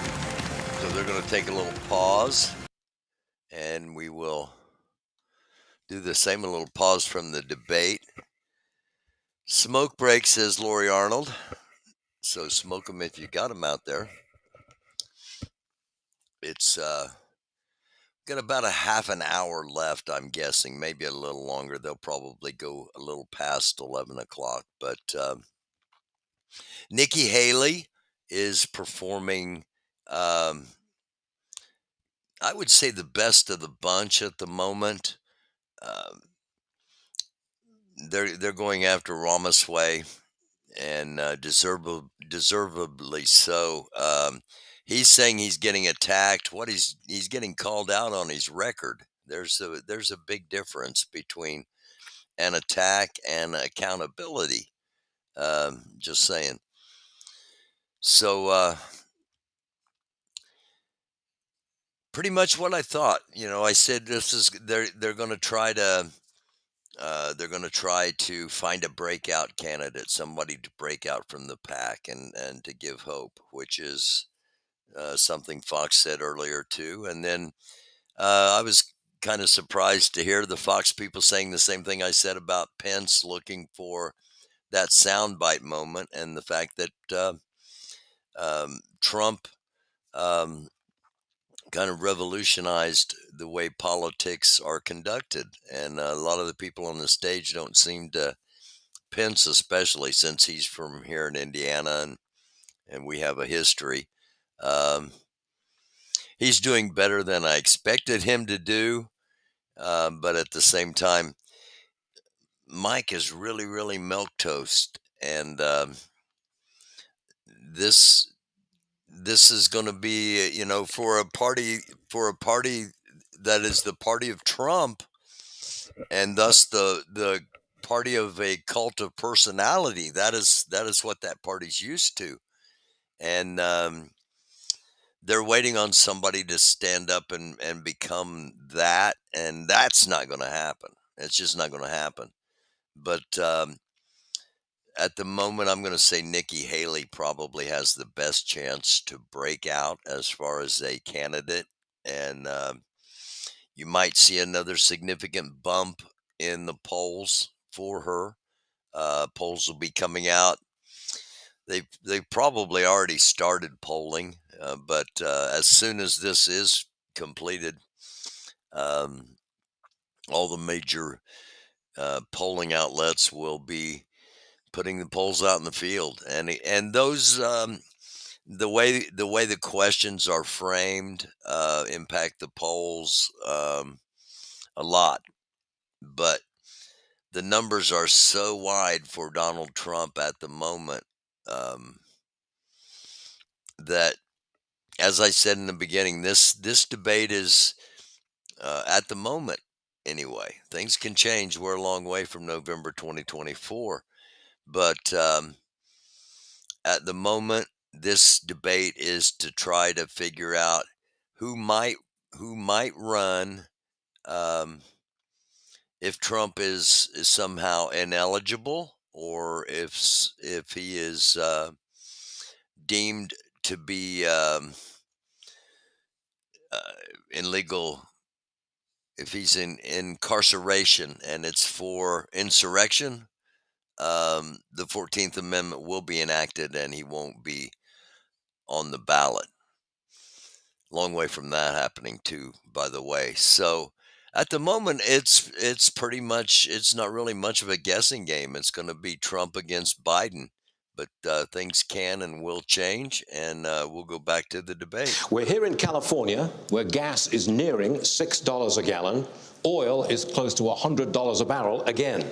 You say, drill, baby, drill. But the courts won't let you. Mr. Ramaswamy, how would you bring down prices without immediate drilling? Well, look, I think that we do have to run through the courts and get through that administrative state to make sure we're using the natural resources here at home. But here's the other thing that we can do that's easy. It would take forever, Mr. Ramaswamy. And it addresses the national debt as well as brings down prices. Put people back to work. We are using taxpayer money to pay people more to stay at home than to go to work. That is wrong. That contributes to our supply chain crisis. It contributes to inflation. That's the easiest way to unlock this economy. And here's the other thing. We have to put the Federal Reserve back in its place. This is an agency that has gone rogue. So in January 2026, when I have the opportunity as your next commander-in-chief, we will have a new chairman of the Federal Reserve who places priority on dollar stability, and then most importantly, send packing 75% of the administrative state, reduce the federal employee headcount by 75%, rescind 50% of unconstitutional federal regulations that are shackling businesses, both large and small. I've offered a very clear, practical plan to do it. That's how we unleash the economy. That's how we revive the integrity of a three-branch constitutional republic rather than this technocracy and aristocracy in the administrative state. Response, please. I think one of the signature accomplishments of our administration was in just a few short years, we achieved energy independence. We became a net exporter of energy for the first time in 75 years. But on day one, Joe Biden declared a war on energy, which was no surprise because when Joe Biden ran for president, he said he was going to end fossil fuels. And they've been working overtime to do that ever since.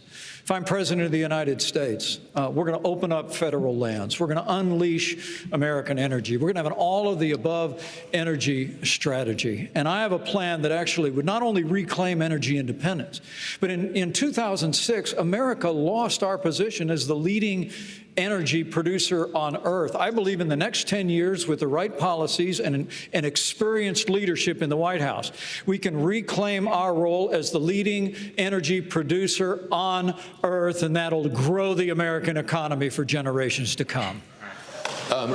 Governor Haley, reaction to Vince that? never gets any applause. You'll notice that, especially from the people. Governor Haley.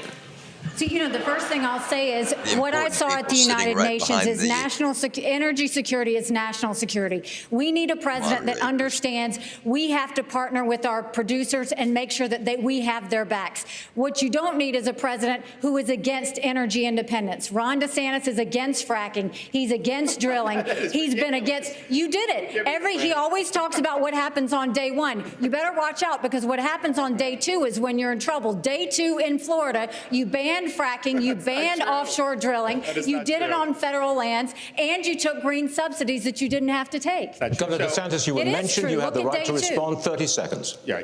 I just did a plan out in West Texas for American energy dominance. We're going to choose Midland over Moscow. We're going to choose the Marcellus over the Mullahs, and we're going to choose Bakken over Beijing. And we are going to lower your gas prices. We are going to get that job done because it's important for our national security. It's important for jobs, and that's one of the best ways to drive down inflation. Governor DeSantis, Governor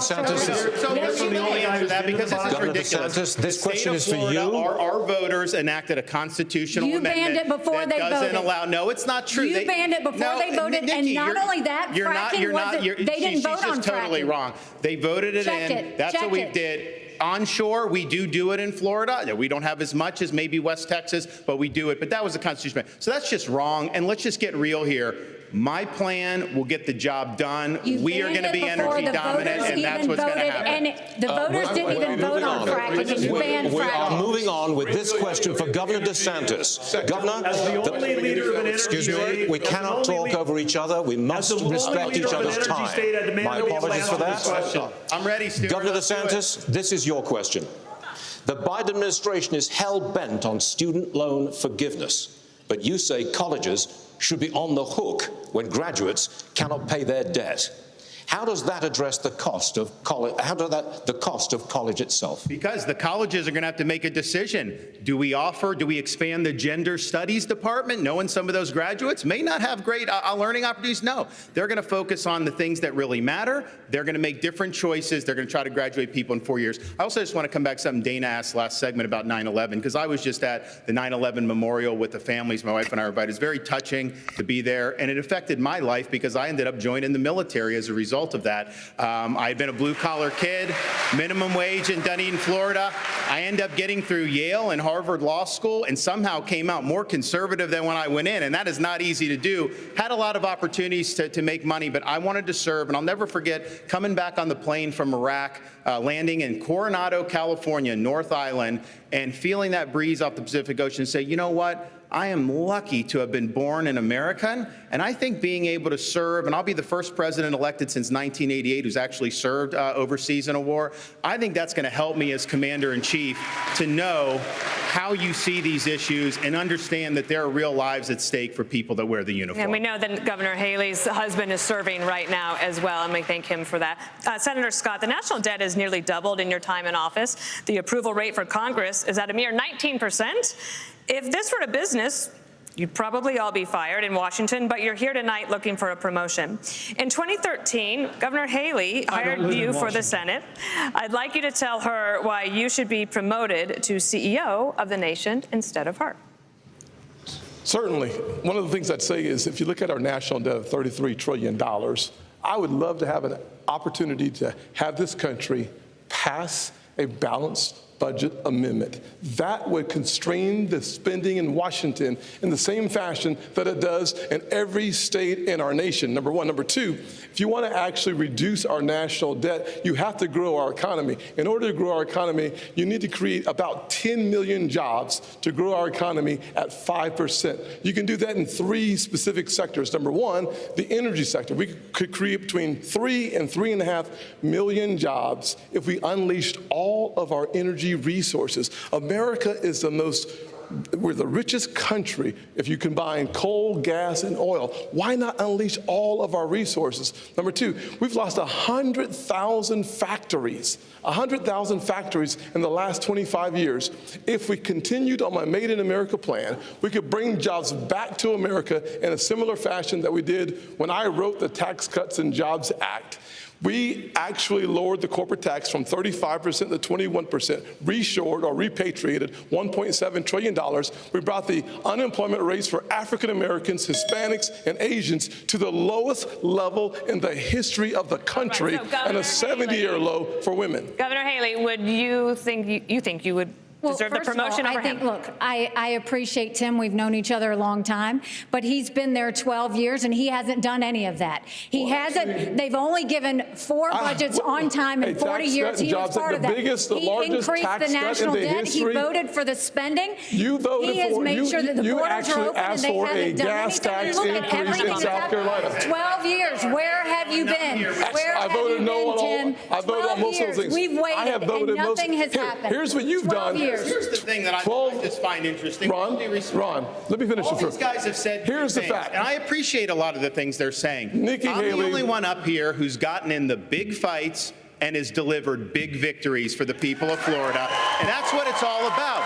You can always talk, but when it gets hot in there, when they're shooting arrows at you, are you going to stand up for parents' rights, to keep the state free? Are you going to be able to do all those things? And in the state of Florida, because of our success, the Democratic Party lies in ruins. We have won the big fights. We have turned our state into a Republican state. People respond to leadership.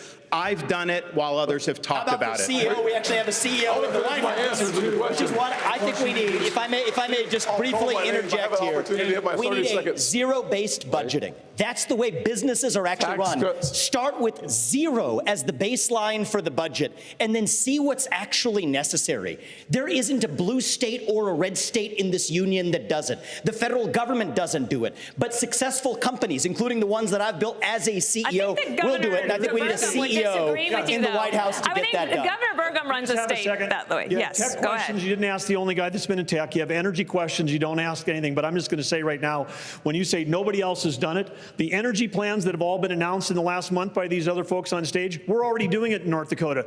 The border plans they're already talking about, we've got troops down at the border flying helicopter missions from North Dakota, from San Diego to the Gulf Coast, trying to stop transnational criminal organizations from inflicting the invasion and the mass casualties in our state. And on the energy policy, we're already doing it. And it's not saying when nobody else done the big fights, North Dakota was leading the charge. We won the battle to get the Biden administration, who was ignoring the law. They were the first administration since Truman that wasn't holding the quarterly required lease sales, and we won that in federal court. WOTUS, we won that in federal court. We're fighting the Biden administration on 20 fronts. To say that nobody's fighting the big fights, just look at the record of what we're doing right now. Energy, economy, national security, I've been talking about it since day one, and now finally good, we're having the conversation about it, but we've got the answer in North Dakota. Governor Burgum, let's talk big government.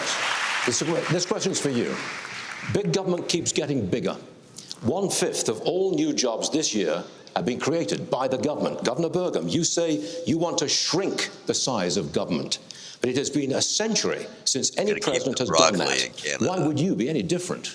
Well, because we've done it in North Dakota. When I took office, we shrunk the state budget general fund by 27% in the first 4 months I was in office, and all the trains still running on time. Why? Because you had a business leader that was actually there. Inside of every government job, there's 10 or 20% of mind-numbing, soul-sucking work that even the state and federal employees don't want to do, and you can engineer that work out of the job. That would free up right there 20% of 2 million civilian employees. And by the way, we've got 10 million jobs open. They'd have plenty to do, and they could be generating taxes instead of being paid by taxes. This is totally possible to do it if you have somebody that understands, because having worked in technology for 30 years, everything we had to do was to be better, faster, and cheaper the next day. That's what we can do in government. That's what we're doing in North Dakota. All right. Governor DeSantis, I want to ask you about something that I think is on a lot of Republicans' minds. This election could come down to less than 50,000 votes in 3 states. Abortion was on the ballot in 6 states in 2022. Republicans lost all of them. Next year, abortion will likely be on the ballot in Arizona. That is a must-win state. Governor DeSantis, how are you going to win over independent, pro-choice voters in Arizona? Same way we did in Florida. We won the greatest Republican victory in a governor's race in the history of the state, over 1.5 million votes. We were winning places like Miami-Dade County, Palm Beach, that nobody thought was possible because we were leading with purpose and conviction. I reject this idea that pro-lifers are to blame for midterm defeats. I think there's other reasons for that. The former president, he's missing in action tonight. He's had a lot to say about that. He should be here explaining his comments to try to say that pro-life protections are somehow a terrible thing. I want him to look into the eyes and tell people who've been fighting this fight for a long time. My wife and I earlier today were at the gravesite of President and Mrs. Reagan, and I noticed that there was a quote where it says, "Every single person has purpose and worth." We're better off when everybody counts. And I think we should stand for what we believe in. I think we should hold the Democrats accountable for their extremism, supporting abortion all the way up until the moment of birth. That is infanticide, and that is wrong. Let me ask Governor Christie. Governor Christie, do you think that Republicans... Yes, I will. Okay, Governor Christie, do you think that Republicans can do that in Arizona if this referendum is on the ballot there? Yeah, because I did it in New Jersey, Dana. Then why are all these other states losing? Well, because they don't have leaders in those states who are leading the fight the way it should be led. And the fact is, look, I was a governor here of the only blue state that's represented up here. This is where the fight is really tough for Republicans. And those are the states that we're going to have to try to win if we're going to win the White House back. And what we did was 14 times, Dana, in 8 years, I vetoed Planned Parenthood funding. 14 times. No one else gets it that much. The Democrats just kept sending it to me, and I kept saying no because I believe in life, but I also believe in states' rights. And I think we fought hard against Roe versus Wade for decades to say that states should make these decisions. So we're going to have those fights in the states. But what you need is a leader who can talk to people and make them understand that if you're pro-life, you have to be pro-life for the entire life, not just the 9 months in the womb. And we talked a lot about fentanyl tonight, and we haven't spoken one moment about treatment. But we need to make sure that for the drug-addicted 16-year-old on the floor of the county lockup, her life is precious too. And we need to be providing providing treatment to cure this as a disease that it is. If you're pro-life, you got to be pro-life for the entire life. We start talking like that, they're going to do what I did in the blue state, which was get reelected with 61% of the vote and won 70% of independents and 51% of Latinos because I told them the truth from my heart. Thank you. Vice President Pence, the latest Univision poll found that 73% of Latino voters think the Republican Party doesn't care about or is being hostile toward them, the Hispanic community. Only Governor DeSantis has translated his campaign into Spanish. How will you reach out to Latino voters? Well, I promise you that we're going to continue to build bridges to every community in this country. And I'm incredibly proud of that tax cut and tax reform bill. I worked on Capitol Hill to help get that bill passed into law, the largest tax cut in American history. We saw literally the lowest unemployment ever recorded for Hispanic Americans, the lowest unemployment ever recorded for African Americans, 50-year low for women. So I think the President of the United States needs to be a champion for the American dream for every American. It begins with the unborn and the aged and the infirm, and it begins with every ethnic group in this country. And I promise you, if I'm President of the United States, I'll be a champion. I'll be a champion for the American dream, for Hispanic Americans and for every American. So help me God. Senator Scott, reaction? Yes, there's no doubt that if you lead by example, it's the best way to get the job done. If you look at my office in the Senate, my chief of staff is the only Hispanic female chief of staff in the Senate. I hired her because she was the best, highest qualified person we have. What we need are leaders who lead by example. And I will simply say, I would love to finish my conversation with Nikki as it relates to the job that needs to get done. Nikki offered a 10-cent gas tax increase in South Carolina. Talk about someone who has never seen a federal dollar she doesn't like. 10 cents on the gallon in South Carolina. As the UN ambassador, you literally put $50,000 on curtains in a $15 million subsidized location. Next. You got bad information. First of all, I fought the gas tax in South Carolina multiple times against the establishment. Just go to YouTube. Against the establishment. Just go to YouTube you want to know what that 10 cent Yep. was? When they wouldn't pass the gas tax, the establishment and the companies wanted me to do it so much that I said the only way I will Here's pass what you it have to if do. you will All you give have us to do. All you have to do is go watch Nikki Haley on YouTube. Yes. If you will give me 3 times the deduction in income tax, then I will look at your gas tax, which is why it didn't happen. Exactly, Ron. Secondly, on the $50 million. Here is a nice part. Secondly, on the curtains, do your homework, Tim, because Obama bought those curtains. Did you send them back? It's in the press. Did you send them back? It's the State Department. Did you send them back? Did you send them back? You're the one that works in Congress. Oh my gosh. You get it You done. hung them on your curtains. They were there before I even showed up at the residence. You are scrapping. You are scrapping. I'm not Excuse me. You know I fought Here's a fact. Here's a fact, though. I cut taxes. I'll be right back. You wanted a gas tax increase, and then you wanted Ladies and gentlemen, we do not intend to go ahead like this. In fact, we're about to take a commercial break. We'll have more of the second Republican debate live from the Reagan Presidential Library in just a few moments. All right. So there we go. All right, well, it's confirmed. I don't think Tim Scott and Nikki Haley like each other. I didn't. They were pitted against each other a little bit at the beginning of this, and the fight continued. I'm hearing a little bit of audio in my background. I don't know if the audience is hearing that as well, but what you're hearing is some of the back and forth. I want to go around the horn here as we're getting to the end of this debate. I'm guessing we'll come out almost just to final statements. DeSantis saying I had big fights and big wins was, got a nice reaction from the crowd. I think was a good comeback considering how prominent his fights have been. One other note before we go around the horn. Hang in there. The I'll audience. be back in about talking to some 3 people that have been in the hallway. it's more of a think tank sort of Reagan Institute type audience. It's been a little muted in there, which is different than the energy you felt in other debates also. So let's go around the horn. Will, Rachel, Jason, By the way, go. The dad is for Doofus After Dark. I agree. I think that moment was huge for DeSantis. I think DeSantis has rebounded well. I thought he was a little quiet and missing in the first 45 minutes. And in the second 45 minutes, I think he's been strong. And I think he has a leg to stand on, a foundation to say, I've fought big wins, I've taken the arrows, and I've had the big fights. Absolutely. Yeah, I think that line worked because it was true. And so nobody can deny that.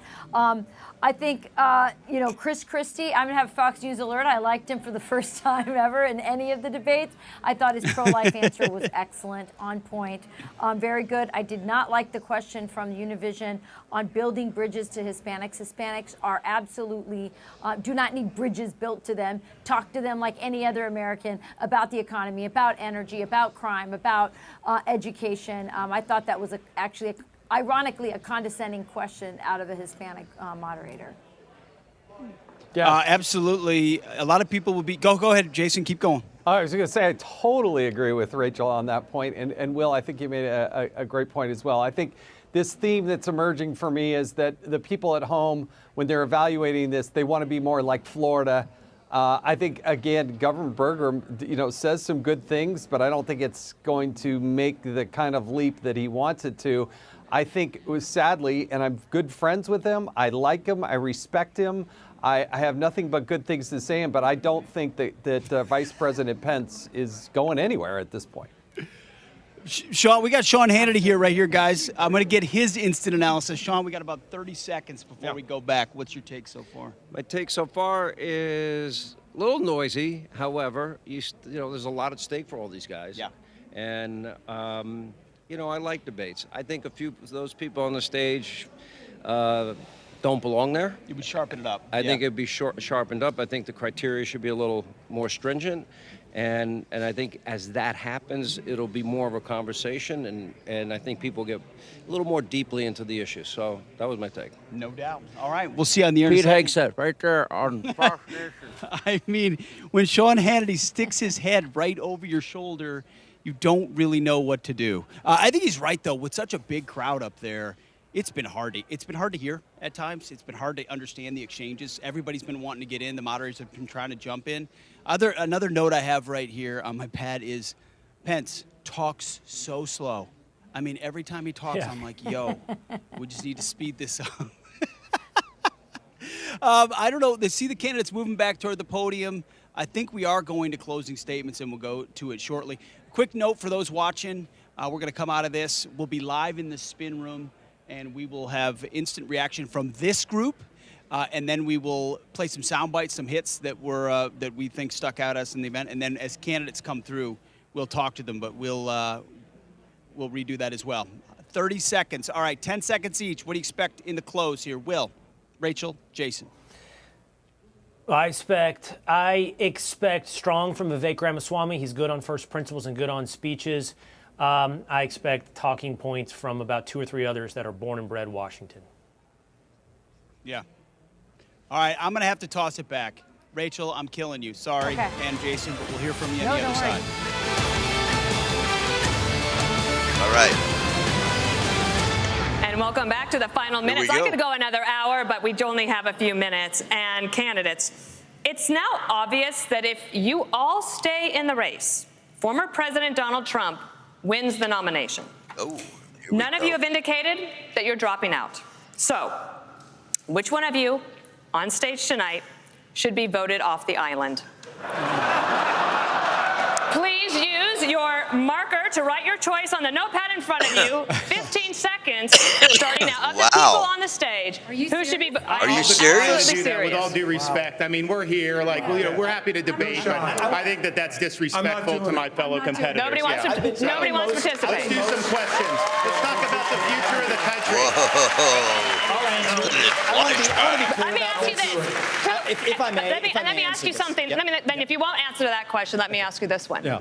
What is your mathematical path, Governor DeSantis, in order to try to beat President Trump, who has a commanding and enduring lead in this race? Great question. Polls don't elect presidents. Voters elect presidents. Right. And we're going to take the case of the people in these early states. We're going to do it in a state-by-state direction. And why? Because as Reagan said in his day, this is our time for choosing. We are not getting a mulligan on the 2024 election. Republicans have lost 3 straight elections in a row. We were supposed to have a red wave with inflation at 9%. It crashed and burned. Not in Florida, it didn't. We delivered it in Florida. We've got to choose right. We've got to win. And we need somebody that's going to be able to serve 2 terms. So in January of 2023, they'll be able to address the nation saying, we turned the economy around, we secured the border, and we fended off the threat from communist China. As your president, I will get that job done. Governor Christie, I believe I did see you write something. Governor Christie, I believe, excuse me, Governor Christie, I believe I did see you write something on the card. Who was it? No, but I'll certainly tell you. Go. Okay. Yeah. Look, I think I've been the only one on this stage who's been clear about this. I vote Donald Trump off the island right now. And the reason I vote him off the island, but any of the people on the stage, you know what?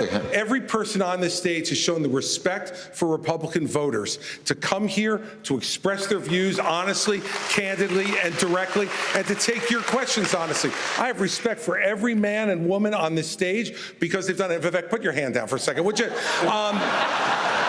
I still got time, dude. So chill out. Here, look. This guy has not only divided our party, he's divided families all over this country. He's divided friends all over this country. I've spoken to people, and I know everyone else has, who have sat at Thanksgiving dinner or at a birthday party and can't have a conversation anymore if they disagree with Donald Trump. He needs to be voted off the island, and he needs to be taken out of this process. Can we get Vivek 15 seconds? You've got 15 seconds, Vivek. I appreciate that, humor. Look, I have a different view on this. I think Trump was an excellent president, but the America First agenda does not belong to one man. It does not belong to Donald Trump. It doesn't belong to me. It belongs to you, the people of this country. And the question is, who's going to unite this country and take the America First agenda to the next level? When we rallied behind the cry to make America great again, we did not just hunger for a single man. We hungered for the unapologetic pursuit of excellence. So yes, I will respect Donald Trump and his legacy because it's the right thing to do. But we will unite this country to take the America First agenda to the next level, and that will take a different generation to do it. That does it. I repeat, that does it for the second Republican primary debate live from the Ronald Reagan Presidential Library. Thank you to all the candidates. We've loved having you here tonight, and we will see you out on the campaign trail. Have a great evening. Thank you for joining us, everyone. Good night. Buenas noches. All right. That was rather foobarred compared to how normal debates Are you go, watching them but, go off the stage right. right now if we still have it? Interesting. All right. Get rid of Fox News. And I'll give you some of my thoughts here, and then we'll see what the chat says. They're wanting to get rid of the Ramaswamy guy. He is one that can potentially tap into the youth. The Republican Party, both parties, honestly, like to control everything, especially their candidates. And they don't trust, you heard Nikki Haley say it, they don't trust Ramaswamy. And I don't blame him with some of the stuff he said. So there will be a smear campaign coming against that young man at some point. Christie spoke some truth there and said that, time to be truthful with everybody about how Trump has divided not only the country, but divided families, broken up marriages, lifelong friendships. Now, Trump didn't, get in the middle of all that, but his philosophies and the big lie, come on, caused a lot of problems. So if they do indeed find somebody, if Republicans do indeed find somebody to carry the load, if you will, it should Trump not be eligible, um, they got a long way to go. I mean, the key is going to be, as it always is, but even more so this time, voter activation. Um, we have an incredibly small percentage of people that vote in our country. Um, Trump was elected with an actually really small number of people in 2016.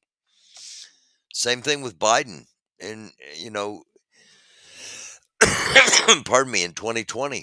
Um, it is it is something that both parties work towards. They want less people voting, and they want to be able to control the people that vote, and they only want their syncopaths, if you will, voting. They don't want a bunch of a bunch of first time voters, a bunch of uninformed voters. So you hear an awful lot of chatter from people about how your vote doesn't matter, your vote doesn't count. Why should you vote? There are a lot of people that don't want you to vote. Ask yourself why. And when somebody tells you their vote don't matter, say why. Why do you think you don't matter? Because if you matter, I think your vote mattered. Um, Ron DeSantis. Ron DeSantis is in second place. He's probably plateaued. He's probably climbed as high as he's going to climb in the polls because he's creepy with people. I'm sorry, he's just creepy with people. Um, the governor of North Dakota, while he had some good things to say, he's probably done some good things in his state. Some of the stuff he said I agreed with. Doesn't have a prayer. He's taken up time and resources, and but if he does come through and win the primary, good on him, and I'll admit I was wrong. Um, Tim Scott, Nikki Haley, Chris Christie. The three of them, I would say, have the best chance of possibly breaking out of all of this. Optics matter. So, unfortunately for him, Christie's size is going to be a detriment. Tim Scott's pigment of his skin is going to be a detriment with a certain segment of Republicans. And Nikki Haley's sex, her gender, is going to be a problem with a certain segment of Republicans. So, as I said, even if somebody does break out, they got a long way to go. That leaves Mike Pence. And this is no longer the country of old white men. And I say that as someone that is viewed as an old white man. I don't view myself that way. I'm not, I don't consider myself old. But it doesn't matter what I consider myself. When actual age, because you can be 90 and in good shape. You can be 35 and in horrible shape. So it's age is not the factor it should be, but it cannot be downplayed either. This is going to be an election where unless they are not allowed to vote, which a lot of people are trying to also pass between now and election time. They're trying, including Ramaswamy, he's trying to raise the voting age to 23. He pretends like he's the candidate of the youth, but he's wanting 18 to 23-year-olds not to be allowed to vote. So, they don't let that part of let that part of his talk out. They left all of that out of the debate, and but it'll be coming back. Don't worry. Anyway, um, the youth will be huge in 2024. The 35 and under vote will be the deciding vote in 2024. We are not trending now. A bigger percentage of older people vote, um, but it'll be the youth that determine that election. So this is not the country of old white men anymore. Um, and that's why I think you'll see Nikki Haley, you'll see Tim Scott, and you'll see Chris Christie. I think those three will rise up in the polls a little tiny bit. It's not going to make a huge difference. There wasn't anything tonight that was earth shaking. Lori said it was better than it was more entertaining than the panels on YouTube where you're trying to decide whether Sparky really did leave her truck at the liquor store or not. Because what happened tonight actually impacts our lives potentially, and it could be more significant. Maybe not. This could have been an absolute huge waste of time if nothing happens. Trump doesn't go to court before 2024, and he's the nominee.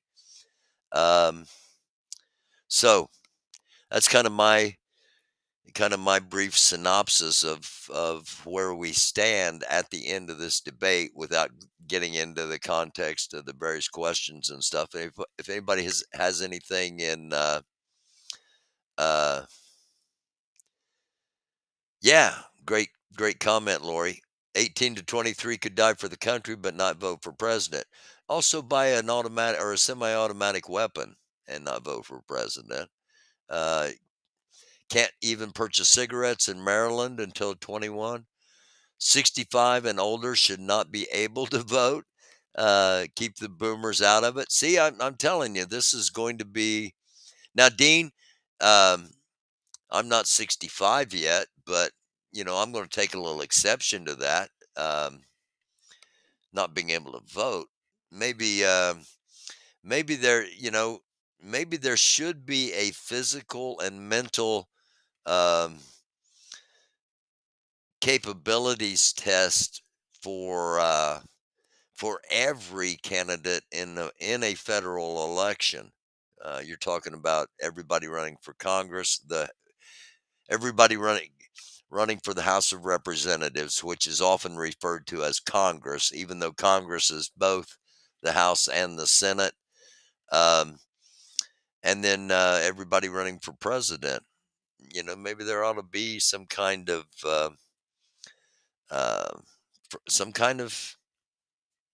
tests over a certain age. I don't know. Would that be discriminatory? Probably. Would it be beneficial to the country in the long run? Possibly. Would it be something that people would go for? Absolutely not, because it impacts, there's too much chance of change, and nobody wants any really significant change. All right. Either party. None of the MAGAs would pass.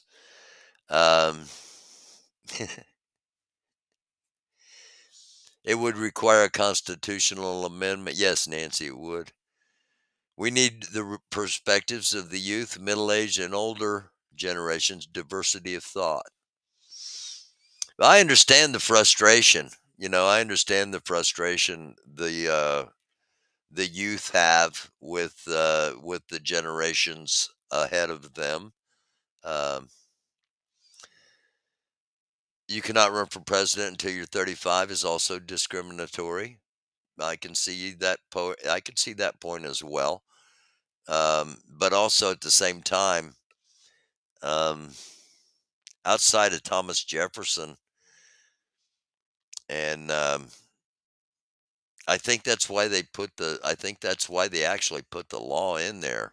and put it in the Constitution is because they were afraid of Jefferson becoming president way too young.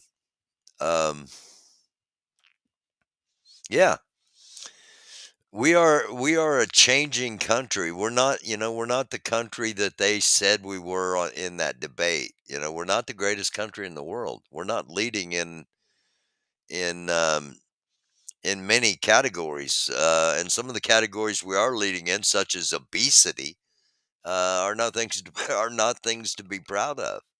So, all right, coming up on the 2.5 hour mark, so I'm going to kind of get ready to wrap things up here and turn it over to somebody else. Somebody else will be on live coming up here.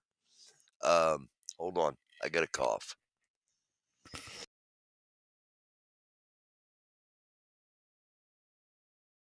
All right, sorry about that.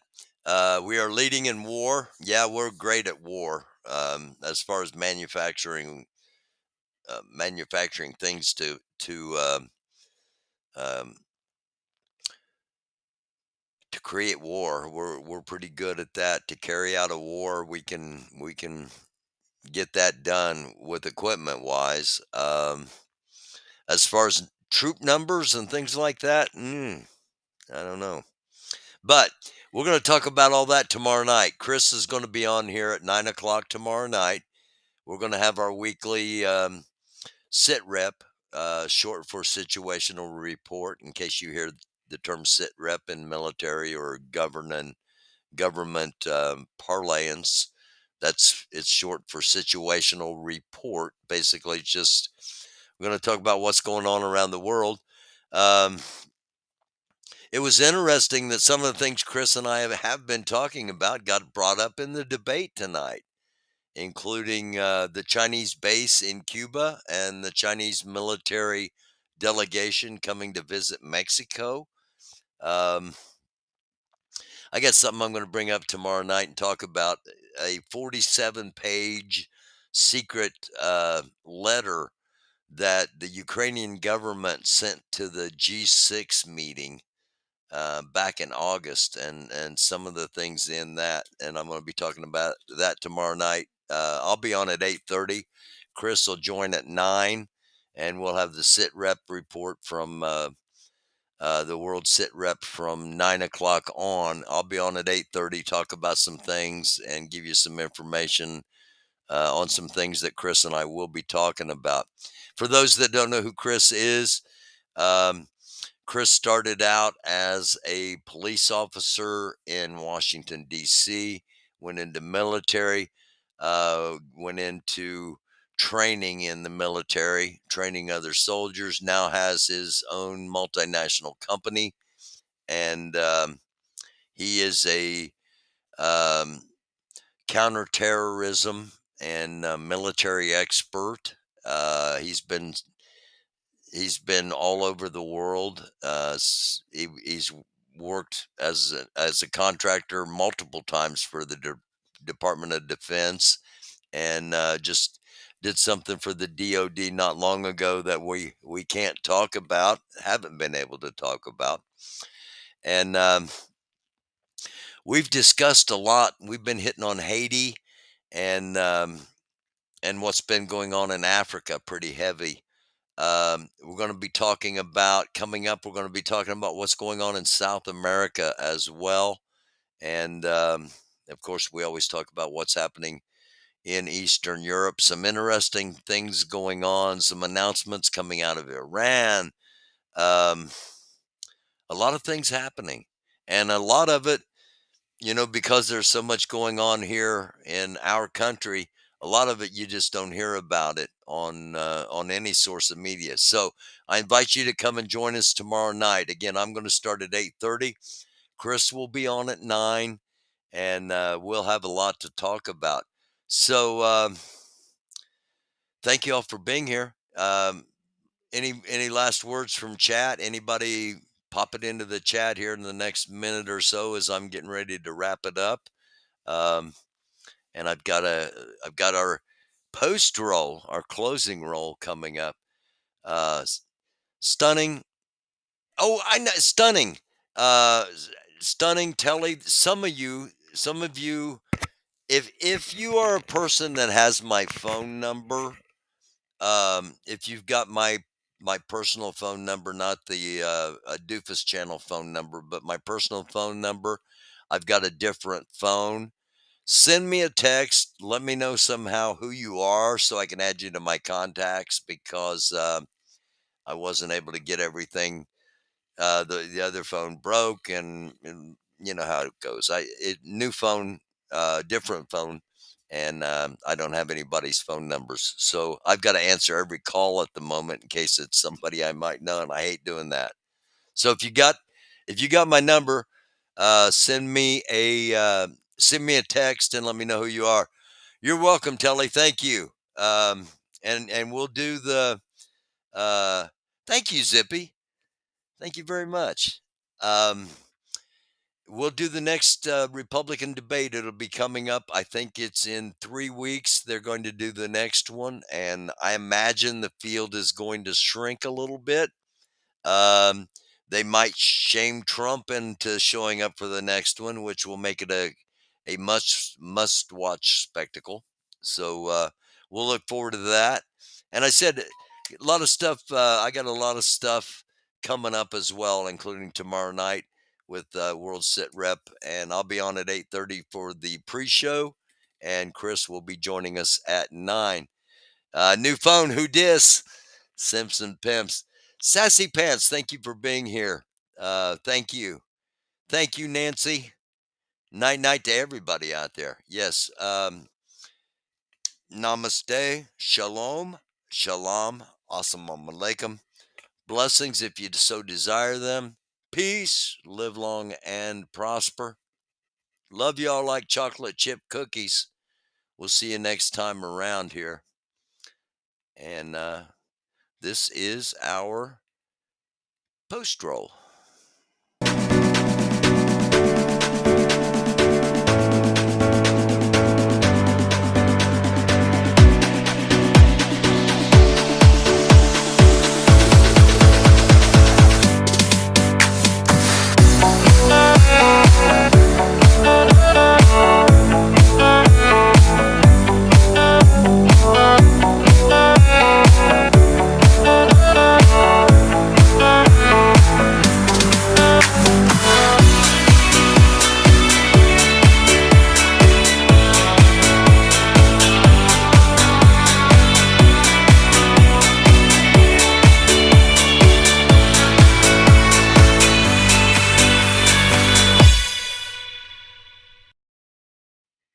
It is a dark world. Be alive.